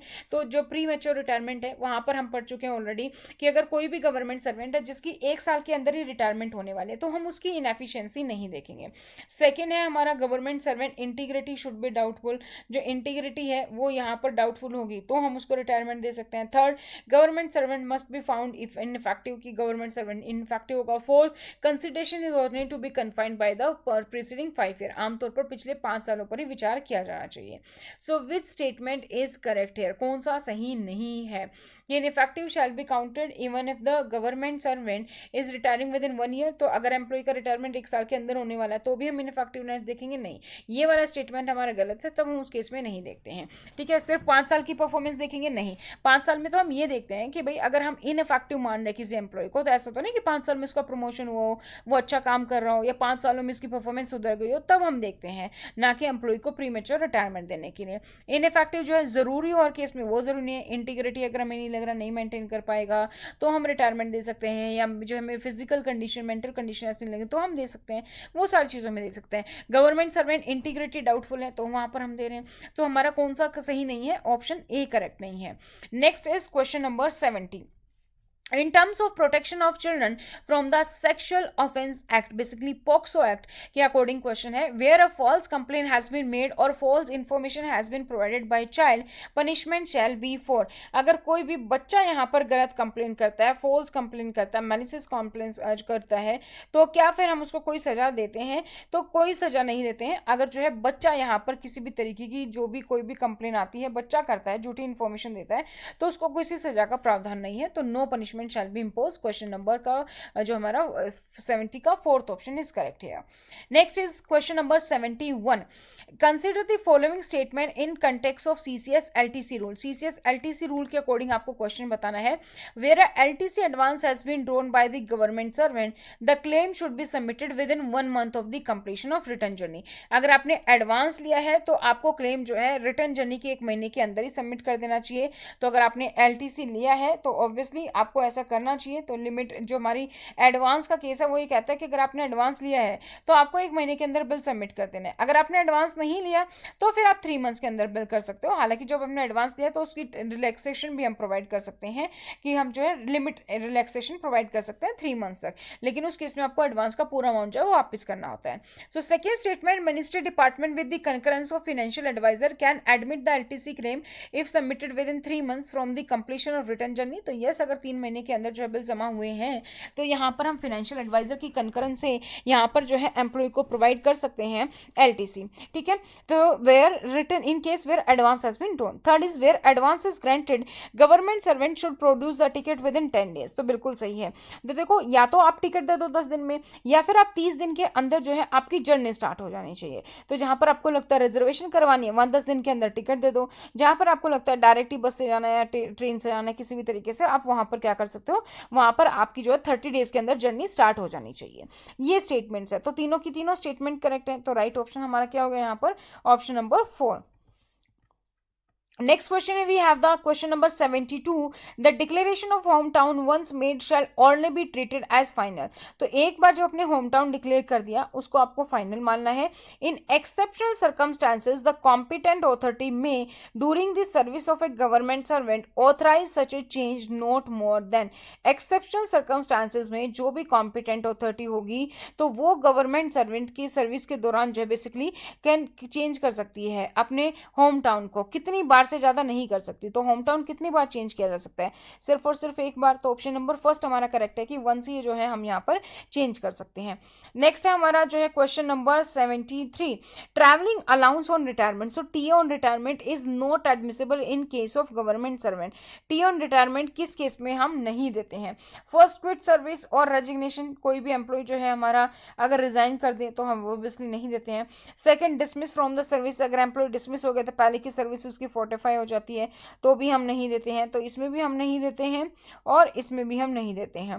Proceed on volunteer retirement after completion of 20 year. अगर 20 ईयर्स के बाद जो है एम्प्लॉय यहाँ पर रिटायर हो रहा है और वहां पर एम्प्लॉय को टी ऑन रिटायरमेंट जो है वो मिलता है, वीआरएस अगर ले रहा है तो।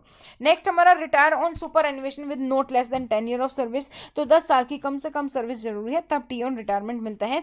तो दोनों स्टेटमेंट करेक्ट है। गलत वाली कौन सी है, ए और बी है। यहाँ पर नहीं पूछा गया तो ए और बी हमारा कौन सा है, ऑप्शन नंबर जो सेकंड है वो यहाँ पर हमारा करेक्ट है। Next question we have the 74. In the case of a government servant who is dismissed or removed from service, authority competent to dismiss or remove him from the service may, if the case is deserving of special consideration sequence। अगर कोई भी सरकारी नौकरी से अगर बर्खास्त किया जाता है, हटाया जाता है, तो जो authority competent है जिसने उसको dismiss किया, remove किया है, तो वो यहाँ पर अगर उसको लगे भाई स्पेशल कंसिडरेशन है तो क्या यहाँ पर उसके लिए मंजूरी दे सकती है कि भाई जो है कोई भी रिक्वेस्ट आई है और डिसमिस रिमूव किया जा रहा है तो हम क्या पेंशन के लिए कोई यहाँ पर रिलैक्सेशन प्रोवाइड कर सकते हैं। तो काइंड ऑफ ए पेंशन ही मिलती है, लेकिन हम इसको क्या बोलते हैं, हम इसको बोलते हैं compassionate allowance. Option number 3 is correct here. Next we have the 75. A new pension scheme NPS subscriber can normally exit at or after the 60 years of age of tier 1 pension system। तो employ जो है हमारा वो 60 year की as तक enrol कर सकता है। 60 साल के बाद आपकी रिटायरमेंट हो जाती है तो उसके बाद आप एग्जिट करना चाहो एग्जिट कर सकते हो, कंटिन्यू करना चाहो कंटिन्यू कर सकते हो, डेफरमेंट करना चाहो तो डेफरमेंट का भी ऑप्शन अवेलेबल है। तो यहाँ पर पूछा गया कि एनपीएस के तहत अगर कोई भी पर्सन है वो 60 साल की उम्र के बाद टियर 1 से यहाँ पर जो है एग्जिट कर जाता है। So in case the subscriber would be mandated mandatorily required to annuitize his pension, तो कितनी पेनल्टी जो एन्यूटी है वो यहाँ पर देनी पड़ेगी। सो 60% जो है वो तो आप यहाँ पर क्या कर सकते हो, लमसम ले सकते हो, और 40% मिनिमम है, मिनिमम लिमिट कितनी है, 40% आपको एन्यूटी लेनी होगी। आप चाहो तो 100% का भी ले सकते हो, बट मिनिमम इज द 40%, तो हमारा सेकेंड ऑप्शन करेक्ट है। नेक्स्ट हमारे पास 76 इजी क्वेश्चन है कि भाई जो असेसमेंट ईयर होता है वो क्या होता है। Assessment year means the period of 12 months commencing on which of the following year. तो जो हमारा असेसमेंट ईयर वो हमारा 12 साल की जो अवधि होती है वो कब से शुरू होती है, वो होती है from the 1 April. So option number 4 जो है वो यहाँ पर हमारा करेक्ट है। Next we have the question number 77, which among the following can be applied as AMA. AMA हम किसको बना सकते हैं, by the department of central government in respect of A class और classes of the central government employ. हम किसको यहाँ पर एएमए बना सकते हैं। तो जब हमने सीएस मेडिकल अटेंडेंस रूल पढ़े थे वहां पर हमने बात की थी कि कोई भी मेडिकल ऑफिसर जो सेंट्रल गवर्नमेंट के अंदर है वो भी हो सकता है, जो नहीं है वो भी हो सकता है, या हो सकता है वो स्टेट का यूटी को वो भी होगा, वो सारे हॉस्पिटल भी हमारे पास रिकॉग्नाइज होते हैं, एएमए कंसिडर होते हैं। प्राइवेट रजिस्टर मेडिकल प्रैक्टिशनर्स, बिल्कुल कुछ डिजीज ऐसी होती हैं जिसके लिए हम प्राइवेट हॉस्पिटल को ऑनबोर्ड करते हैं, अगर वो है तो वहां पर जो प्राइवेट रजिस्टर मेडिकल प्रैक्टिशनर है वो भी हमारा एएमए है। तो कौन कौन हो सकते हैं, सभी हो सकते हैं हमारा यहाँ पर जो है ABCG, तो फोर्थ ऑप्शन इज करेक्ट है। As a general rule and without the prior approval of department of expenditure ministry of finance no GTE global tender enquiry shall be invited for tender up to. तो GTE की limit हमारी क्या है, GTE हमारी कहती है कि भाई 200 करोड़ से जो है ज़्यादा की चीज़ है तो वही हम GTE यूज़ करेंगे, उससे कम की है तो हम नहीं यूज़ करेंगे। हालांकि एक्सेप्शनल केसेस में हम यूज़ कर सकते हैं with the approval with reason कि क्यों हमने यूज़ किया वो हम कर सकते हैं, but maximum limit is 200 crore. Next is हमारा 79, where a certain item is not available on GeM. अगर कोई आइटम हमारे पास जेम पर अवेलेबल नहीं है, then procurement made on the recommendation of local purchase committee. तो जो भी हम प्रोक्यूरमेंट करते हैं वो LPC लोकल परचेज कमेटी से करते हैं। Only constituted by the HOD in respect of goods, और उसको कौन बनाता है, HOD बनाता है, 3 मेंबर इसमें होते हैं। तो अगर हमारे पास कोई आइटम जेम पर अवेलेबल नहीं है तो इसके लिए क्या लिमिट रहेगी जिससे कि हमारा लोकल परचेज कमेटी परचेज कर सकता है। तो ये नई लिमिट जो है, अगर आप इन केस कोई पुरानी जो है बुक रेफर करते हो तो वहां पर आप देखोगे नई लिमिट कितनी है हमारी अपडेशन के बाद, above 50,000 and only up to 2,50,000 है। ठीक है, तो ये वाली जो ऑप्शन है वो हमारी करेक्ट है। इससे कम के लिए इंडिविजुअल सर्टिफिकेट, इससे ज्यादा के लिए जो है हम टेंडर इंक्वायरी निकालेंगे। Next we have the last question of academic and residential aspect, question number 80, consider the following statement in context of demand for grant. Demand for grant के आपके बारे में बताना है, DFG के बारे में। So demand for grants represent the estimate for expenditure for which vote of Lok Sabha is required, कि भाई जो ग्रांट है उसके लिए हमेशा वोट होती है। तो ये आपको पता होना चाहिए, वोटेड है कि वोट होगी तो वोट की जरूरत होती है लोकसभा में जब भी जो है ग्रांट दी जानी है। Second, one demand for grant is presented in respect of each ministry और department irrespective of the size of ministry department. ये गलत है। अगर हमारे पास लार्ज मिनिस्ट्री है, लार्ज डिपार्टमेंट है, तो वहां पर एक से ज्यादा भी ग्रांट दी जा सकती है। सो एक नहीं होगी, एक से ज्यादा भी दी जा सकती है। तो ये स्टेटमेंट हमारी गलत है, पहले वाली करेक्ट है, वोट के बाद ही दी जाती है। Third, demand for grant shall be presented to parliament at 2 levels, 2 level पे दी जाती है, ये भी हमारा करेक्ट है। तो फर्स्ट करेक्ट है और जो हमारा थर्ड स्टेटमेंट है वो करेक्ट है। तो फर्स्ट एंड सी हमारा किस में, फर्स्ट ऑप्शन में है, तो हमारा फर्स्ट ऑप्शन जो है वो यहाँ पर हमारा करेक्ट हो जाता है।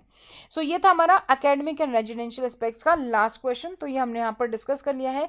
तो अगर आप तैयारी कर रहे हैं KVS, NVS, EMRS या UPSC की प्रिंसिपल, वाइस प्रिंसिपल या असिस्टेंट कमिश्नर जैसी पोस्ट के लिए, तो आप जो है बिल्कुल सही जगह पर है। स्टडी पोर्टल आपको प्रोवाइड करता है notes, live classes, recorded batches और उसके साथ साथ टेस्ट सीरीज और इंटरव्यू बैचेस भी। तो आप अपने डिटेल्स हमारे साथ शेयर कर सकते हैं। सपोज अगर आपका नेम है मंजू तो आप मंजू लिखेंगे, सिटी लिखेंगे स्पेस देके, सपोज दिल्ली है तो दिल्ली लिखेंगे, और जो भी आपका एग्जाम है, फॉर एग्जांपल KVS VP है तो KVS VP आप लिखेंगे और शेयर कर देंगे हमारे हेल्पलाइन नंबर 8447410108 पर। तो आपको आपके एग्जाम से रेलिवेंट अपडेट मिल जाती है। आप ये वीडियो देख रहे हैं तो उस टाइम तक आपको पता है कि अभी KVS और NVS की वैकेंसी भी आ चुकी है। अगर आप लोगों ने EMRS का फॉर्म फिल किया है और आप KVS और NVS के लिए इंटरेस्टेड है तो एलिजिबिलिटी डिटेल्स चेक करके आप फॉर्म फिल कर सकते हैं। लास्ट डेट है 4 दिसंबर। आप हमारी ऐप डाउनलोड कर सकते हैं स्टडी पोर्टल एकेडमी, जो कि एंड्रॉइड और आईफोन दोनों के लिए अवेलेबल है। यहाँ पर आपको हमारे सभी कोर्सेज मिल जाते हैं। क्योंकि ये वीडियो EMRS के लिए, तो EMRS के अकॉर्डिंग हम सिलेबस की बात करें तो उसमें आपका पूरा सिलेबस कवर है। Academic and residential aspects, admin and finance for tier 1 tier 2 complete details cover है। इसी तरीके से अगर आप तैयारी करें केवीएस एनवीएस के लिए, तो उसके लिए भी हमारे पास लाइव और रिकॉर्डेड बैच अवेलेबल है, जिसमें कि आपका पूरा सिलेबस कवर रहेगा। इसके साथ आपको ऑनलाइन मॉक टेस्ट सीरीज मिल जाती हैं, हार्ड कॉपी नोट्स मिल जाते हैं अपडेटेड सिलेबस के साथ, और लाइव क्लास आप लेते हैं तो जो भी आपके डाउट्स है वो लाइव क्लासेस में आपके जो है सारे के सारे क्लियर हो जाते हैं। तो अगर आप ईएमआरएस की तैयारी करें तो ईएमआरएस के अकॉर्डिंग आप नोट्स ऑर्डर कर सकते हैं, जो कि 10 बुक्स का सेट होता है हमारा, जिसमें कंप्लीट नोट कवर है, हिंदी और इंग्लिश दोनों मीडियम में अवेलेबल है। केवीएस का बुक आप ऑर्डर कर सकते हैं, ये आपका अप्रोक्सीमेट 13 to 14 जो बुक का वो सेट रहता है। एनवीएस के लिए अगर आप तैयारी कर रहे हैं तो उसके लिए नोट्स अवेलेबल हैं, यूपीएससी के लिए नोट्स अवेलेबल हैं, सभी नोट्स अवेलेबल हैं। और कोर्सेज के लिए मैंने आपको बता दिया, आप हमारी ऐप डाउनलोड करेंगे स्टडी पोर्टल एकेडमी, तो वहां पर आपको सारी अपडेट्स मिल जाती हैं। नेक्स्ट हम बात करते हैं, अब नेक्स्ट क्वेश्चन है हमारे लैंग्वेज कॉम्पिटेंसी टेस्ट, जिसमें कि 10 क्वेश्चन आपके इंग्लिश में है और 10 क्वेश्चन आपके जो है हिंदी के हैं। तो फर्स्ट क्वेश्चन है आपका, fill in the blanks with the most appropriate choice. आपको यहाँ पर क्वेश्चन जो दिया गया उसमें आपको फिल करना है option, farmers today sometimes still dash on these ideas after a few drinks down pub। तो जो आजकल जो किसान है उसके बारे में जो क्वेश्चंस है कि basically farmers today sometimes still think deeply on these idea after a few drinks in the pub. तो यहाँ पर हमारा जो करेक्टली वर्ड हो रहा है वो हो रहा है हमारा यहाँ पर ऑप्शन नंबर जो है हमारा यहाँ पर है फर्स्ट, रूमिनेट है, वो यहाँ पर हमारा करेक्ट है। To think deeply about something, उसके लिए हमारा कौन सा फर्स्ट है, रूमिनेट। ठीक है, तो बाकी जो 3 जो हमारे ऑप्शन है वो यहाँ पर हमारे गलत है। इनडिस्क्रिमिनेट होता है विदाउट केयरफुल चॉइस। जो हमारा थर्ड ऑप्शन है एक्सटोरिनेट, ये हमारा होता है एक्सट्रीमली एक्सपेंसिव। और स्टाइमुलेट जो होता है वो होता है एनकरेज और एक्साइट। तो बेस्ट फिट जो हमारा वो फर्स्ट ऑप्शन है, तो फर्स्ट करेक्ट है। 82 जो हमारा क्वेश्चन है, fill in the blank with the most appropriate choice. तो आपको बताना है मोस्ट अप्रोप्रिएट चॉइस के according, King Frost lives in a beautiful palace far to the north in the land of dash snow. तो ये आपको बताना है विच ऑप्शन इज करेक्ट है, कंसेप्चुअल, कंसेप्चुअल, कन्फ्लिक्चुअल या फिर परपेचुअल। तो राइट ऑप्शन हमारा यहाँ पर कौन सा है, fourth option is the right one. Next है the question below consisting of a set of label sentence. तो पहला सिंपल है, लास्ट जो हमारे पास सेंटेंस दिए गए हैं, one of the 4 options given, select the most logical order. तो मोस्ट लॉजिकल ऑर्डर जो है वो आपको यहाँ पर जो है देखना है कि कौन सा है।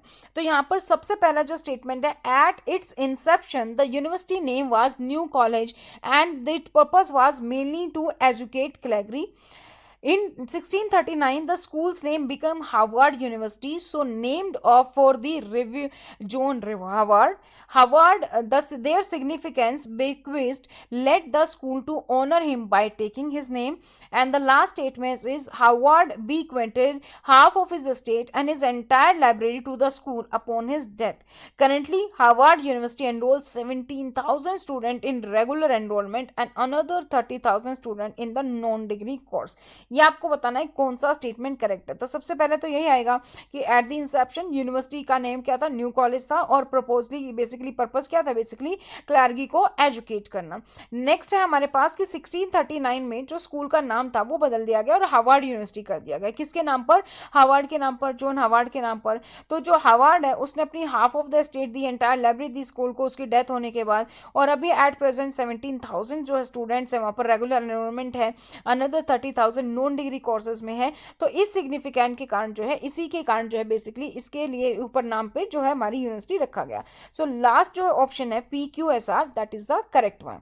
Next we have select the word which is opposite in the meaning. तो एंटोनिम आपको बताना है, अपोजिट इन द मीनिंग आपको बताना है एंडेमिक, इमेनेट, स्केयर से, और जो है हमारा बर्स्टिंग। राइफ का अपोजिट बताना है। तो राइफ का मतलब क्या होता है, अबेंडेंट, कॉमन या वाइड स्प्रेड होना। तो इसके अकॉर्डिंग अगर हम बात करें तो बहुत ज्यादा मात्रा में कोई है, तो बहुत कम में क्या होगा, स्कार्स, किसी चीज की कमी है, रेयर है, इनसफिशिएंट है। तो एंटोनिम हमारा करेक्ट कौन सा, ऑप्शन नंबर 3 करेक्ट है। Next we have the question number 85. 4 words are given out of which only one word is spelled correctly. 4 option दिए गए जिसमें से एक ही जो वर्ड है वो स्पेलिंग करेक्ट है। तो इसमें अगर आप ध्यान से देखेंगे तो हमारा ऑप्शन नंबर 4 है, ये वाली जो स्पेलिंग है वो हमारे यहाँ पर करेक्ट है। तो करेक्ट स्पेलिंग क्या है हमारी, ओवरली बोल्ड और assuming is the presumptuous. Next is the select the most appropriate meaning of the given idiom. Idiom है इन द बैग, ये आपको बताना है कि कौन सी स्टेटमेंट है हमारी ये करेक्ट है, इन बैग की मतलब आपके बैग में है, सिक्योर्ड है, तो रेज कंट्रोवर्सी भी नहीं है, टू हैव समथिंग सिक्योर्ड ये इसका मतलब है। तो इन द बैग मतलब it is certain to be achieve, कोई चीज है आपके पास है, आपने अचीव कर लिया, सिक्योर्ड है, गारंटेड है, टू हैव समथिंग सिक्योर्ड, तो सेकंड ऑप्शन करेक्ट है। Next we have the select the most appropriate one word for the expression given below, impossible to defeat और डिस्करेज। इसके लिए आपको एक वर्ड बताना है कि कौन सा यहां पर आपको सही लगता है, hegemony, substantive, insurmountable, indomitable, which is correct, impossible to defeat और डिस्करेज, तो राइट ऑप्शन हमारा है यहाँ पर फोर्थ, इंडोमिटेबल। इंडोमिटेबल का मतलब होता है किसी को हरा पाना बहुत मुश्किल है, डिस्करेज करना बहुत मुश्किल है, अनडिफिटेबल है, तो राइट ऑप्शन हमारा क्या है, फोर्थ है। Read the passage carefully and choose the best answer to each question out of the four alternative। आपको बताना है कौन सा जो है यहाँ पर करेक्ट है और उसके अकॉर्डिंग आपको आंसर करना है पैसेज के according. So if you plan on going to Hawaii, don't bring any pets. Hawaiians are wary of letting in foreign animals. Your beloved Rex or Fifi could spend up to 120 days in quarantine. They have strict rules for importing animals. They carefully screen all incoming pets. Who could blame them? They have had problem with new animals in the past. The black rat was introduced to Hawaii in the 1780s. These ugly sucker originated in Asia, but they migrated to Europe in the 1st century. Since then, they would snuck on European ships and voyage the world with them. These rats carry many diseases, including the plague. They are also good at surviving and tend to displace native species. This means that after they infest an area, there will be fewer birds and more black rats. Most people prefer living around birds. Since their arrival in Hawaii, black rats have been pests. They have feasted on sea turtle eggs. They have eaten tree sapling, preventing trees from being reforested, and they have been a leading cause in the extinction of more than 70 species of the Hawaiian birds. They love to climb trees to eat bird egg. They also compete with the forest birds for food such as snails, insects, and seed. Perhaps more troubling, black rats threaten humans. They spread germs and incubate disease. They are a vector for more than 40 deadly illness. Some think that rat-borne disease have killed more people than war in the last 1000 years. Rats also eat our food. They eat more than 20% of the world farmer food. So what does the passage imply about the Roxy and Fifi? तो Roxy and Fifi की यहाँ पर बात की गई है। Roxy and Fifi के बारे में किसके बारे में बात की गई है? बेसिकली पैट के बारे में, कि जो पैट है उसके बारे में यहाँ पर बात की गई है। सो option number second is correct है। नेक्स्ट है हमारा when did the first black red population starting show you up, कब दिखाया गया था फर्स्ट ब्लैक रेड जो है वो था 1780s में। तो black rat was introduce to Hawaii in 1780s as per the passage, तो ऑप्शन फर्स्ट करेक्ट है। नेक्स्ट है हमारा what is consider to be the leading cause of decline in the population of bird, तो क्या था basically black red के बारे में बात होते, तो third option black red is the correct option. Next we have question number 91, साक्षरता का विलोम क्या होगा? निरक्षरता। ठीक है, तो ऑप्शन नंबर सेकंड, साक्षरता निरक्षरता, साक्षर होता था निरक्षर होता, थर्ड ऑप्शन हो जाता, बट साक्षरता है तो निरक्षरता है, तो सेकंड ऑप्शन हमारा करेक्ट है। 92 अपहरण में उपसर्ग, उपसर्ग और प्रत्यय, प्रत्यय आते हैं पीछे, उपसर्ग आते हैं आगे, तो आगे हमारा अ क्या है? अ जो है हमारे यहाँ पर अपहरण में अप इज द उपसर्ग। ठीक है, नेक्स्ट है ऊंट के मुंह में जीरा, इस लोकोक्ति का आपको अर्थ बताना है। ऊंट के मुंह में जीरा यानी कि आवश्यकता की अपेक्षा बहुत कम वस्तु होना, ऑप्शन फर्स्ट इज करेक्ट है। नेक्स्ट है हमारा क्वेश्चन नंबर 94, सही वर्तनी वाला रूप है, सही वर्तनी वाला रूप है उपयुक्त, उपयुक्त, उप्रयुक्त या उपारयुक्त। यहाँ पर हमारा करेक्ट जो लिखा है वो हमारे पास फर्स्ट ऑप्शन उपर्युक्त, वो यहाँ पर करेक्ट है। क्वेश्चन नंबर 95, विपिन का पर्यायवाची है, विपिन का पर्यायवाची आपको बताना है, तो विपिन का जो पर्यायवाची है वो है जंगल, तो ऑप्शन नंबर जो 4 है वो हमारा यहाँ पर करेक्ट है। क्वेश्चन नंबर 96, सप्तशी में कौन सा समास है? समास आपको बताना है, द्विगु है, कर्मधारय है, द्वंद्व है, बहुव्रीहि है, तो सप्तशी शात द्विगु जो है वहां पर है। नेक्स्ट हमारे पास तिरस्कार, तिरस्कार का संधि, तिरस्कार की संधि क्या होती है? तरह जमाकार, तो सेकंड ऑप्शन जो है वो यहाँ पर करेक्ट है हमारा। अब इसका पैसेज की अगर हम बात करें तो वीरता की अभिव्यक्ति अनेक प्रकार से होती है, लड़ना, मरना, खून बहाना, तोप तलवार के सामने न झुकना ही नहीं, कर्ण की भांति याचक को खाली हाथ न लौटाना, या बुद्ध की भांति गूढ़ तत्वों की खोज में सांसारिक सुख त्याग देना भी वीरता ही है।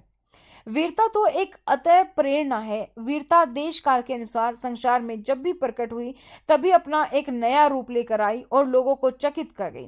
वीर कारखानों में नहीं डलते, न खेतों में उगाए जाते हैं।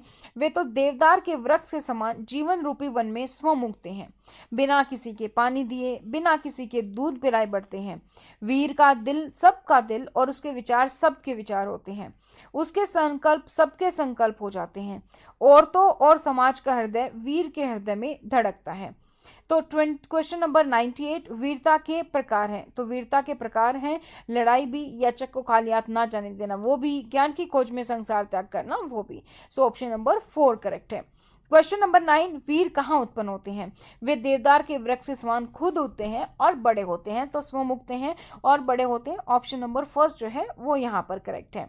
एंड द लास्ट क्वेश्चन है सुख का विलोम शब्द। तो सुख का विलोम शब्द है दुख। तो यहाँ पर हमने अपना मॉडल टेस्ट पेपर 1 जो है वो हमने कंप्लीट कर लिया है। अगर आपने ये पेपर अटेम्प्ट किया था तो कमेंट सेक्शन में कमेंट करके ज़रूर बताना कि आपके कितने मार्क्स बने, कितने आपके जो क्वेश्चन सही थे, वो आप अपना जो ऑनेस्टली आंसर देना। और अगर अटेम्प्ट नहीं किया था तो प्लीज़ वो भी आप मेंशन करना, क्योंकि आगे आने वाले जो मॉडल टेस्ट पेपर है वो आएंगे, वो आपको अटेम्प्ट करने। इसी तरीके के आपको मॉडल टेस्ट पेपर मिलते रहेंगे। और इन केस अगर आप तैयारी करें EMRS प्रिंसिपल की तो ये टियर 1 का बिल्कुल सैंपल मॉक टेस्ट पेपर है। इसी तरीके का आपका पेपर आने वाला है। तो अपना जो है रिव्यू आप कमेंट सेक्शन में कमेंट कर सकते हैं। आपको पेपर कैसा लगा, कैसी डिफिकल्टी लेवल लगी, आपके कितने क्वेश्चंस बन रहे हैं, क्या आपको कॉन्फिडेंस फील हुआ, तो वो सब आप हमें कमेंट सेक्शन में कमेंट करके बता सकते हैं। तो यहाँ पर मैंने आपको पूरी इन्फॉर्मेशन दे दी है कि किस तरीके से आपका पेपर होगा। इसी तरीके से आपके सारे पेपर होंगे और इसी तरीके से आपको जो अपनी तैयारी है वो करनी है। तो हमने पूरे 100 क्वेश्चन जो है हर एक सेक्शन के यहाँ पर डिस्कस किए हैं, चाहे वो हिंदी हो, इंग्लिश हो, रीजनिंग हो आपका, ठीक है, या आपका जो है यहाँ पर आपका एकेडमिक एंड रेजिडेंशियल एस्पेक्ट्स है, आपका जो है यहाँ पर जो एडमिन एंड फिनेंस है वो है। यहाँ पर हमने सारी की सारी चीज़ें जो है यहाँ पर डिस्कस कर ली हैं। जैसा आपका पेपर होने वाला है 100 मार्क्स का, जो कि मैंने आपको स्टार्टिंग में बताया था कि 100 मार्क्स का पेपर होने वाला है, जिसमें से आपका 40 जो है वो आपका जनरल है और आपका जो 60 है वो आपका वो सिलेबस है जो आपकी टियर 1 और टियर 2 दोनों में जो आपका कंबाइन रहने वाला है, जो कि आपका आएगा एडमिन एंड फिनेंस और आपका जो एकेडमिक रेजिडेंशियल एस्पेक्ट जो 60 मार्क्स है वो आपके यहाँ पर सेम है। तो वो मैंने आपको यहाँ पर बता दी है। आई होप आपको ये वीडियो अच्छी लगी होगी। तो अगर आप तैयारी कर रहे हैं principal, vice principal, assistant commissioner post की, क्योंकि अब KVS NVS की वैकेंसी भी आ चुकी है, तो आप जो है सबसे पहले तो अपनी डिटेल्स हमारे साथ शेयर कीजिए। नाम, सिटी और एग्जाम का नाम लिखके आप हमारे हेल्पलाइन नंबर पर हमें शेयर कर सकते हैं। आपको आपके एग्जाम के रेलिवेंट जो भी अपडेट्स है वो मिल जाती है। आप हमारी ऐप डाउनलोड करेंगे स्टडी पोर्टल अकेडमी, यहाँ पर आपको सारी कोर्सेज की इन्फॉर्मेशन मिल जाएगी, जिसमें आपका पूरा का पूरा सिलेबस कवर है, academic and residential aspects, administration, finance, tier 1 tier 2 दोनों के लिए। इसके साथ आपको ऑनलाइन मॉक टेस्ट सीरीज मिल जाती हैं, हार्ड कॉपी नोट्स मिल जाते हैं, और अगर आप लाइव बैच लेते हैं तो आपके डाउट्स भी सारे वहां पर क्लियर हो जाते हैं। आप इवन नोट्स भी ऑर्डर कर सकते हैं, जिसके लिए आप हमारे हेल्पलाइन नंबर पर हमें डायरेक्टली कॉन्टैक्ट कर सकते हैं। 10 बुक का सेट होता है, इसमें आपका पूरा का पूरा सेट अवेलेबल होगा। इसी तरीके से KVS का 14 बुक का सेट है, NVS का अवेलेबल है, UPSC का सभी के नोट्स अवेलेबल हैं, जो हिंदी और इंग्लिश दोनों मीडियम में है। अगर आप कोर्स परचेज करना चाहते हैं तो सीधा आप स्टडी पोर्टल अकेडमी डाउनलोड करेंगे, वहां पर आपके पास जो है लाइव बैच भी है, आपके पास टियर 1 रिकॉर्डेड बैच भी है, और टियर 1 टियर 2 दोनों रिकॉर्डेड बैच लेना चाहते हैं तो वो भी अवेलेबल है for EMRS also, for KVS also और NVS आल्सो। सारे के सारे ऑप्शंस अवेलेबल हैं। So all the very best. मिलते हैं न्यू वीडियो में नई जानकारी के साथ, तब तक धन्यवाद।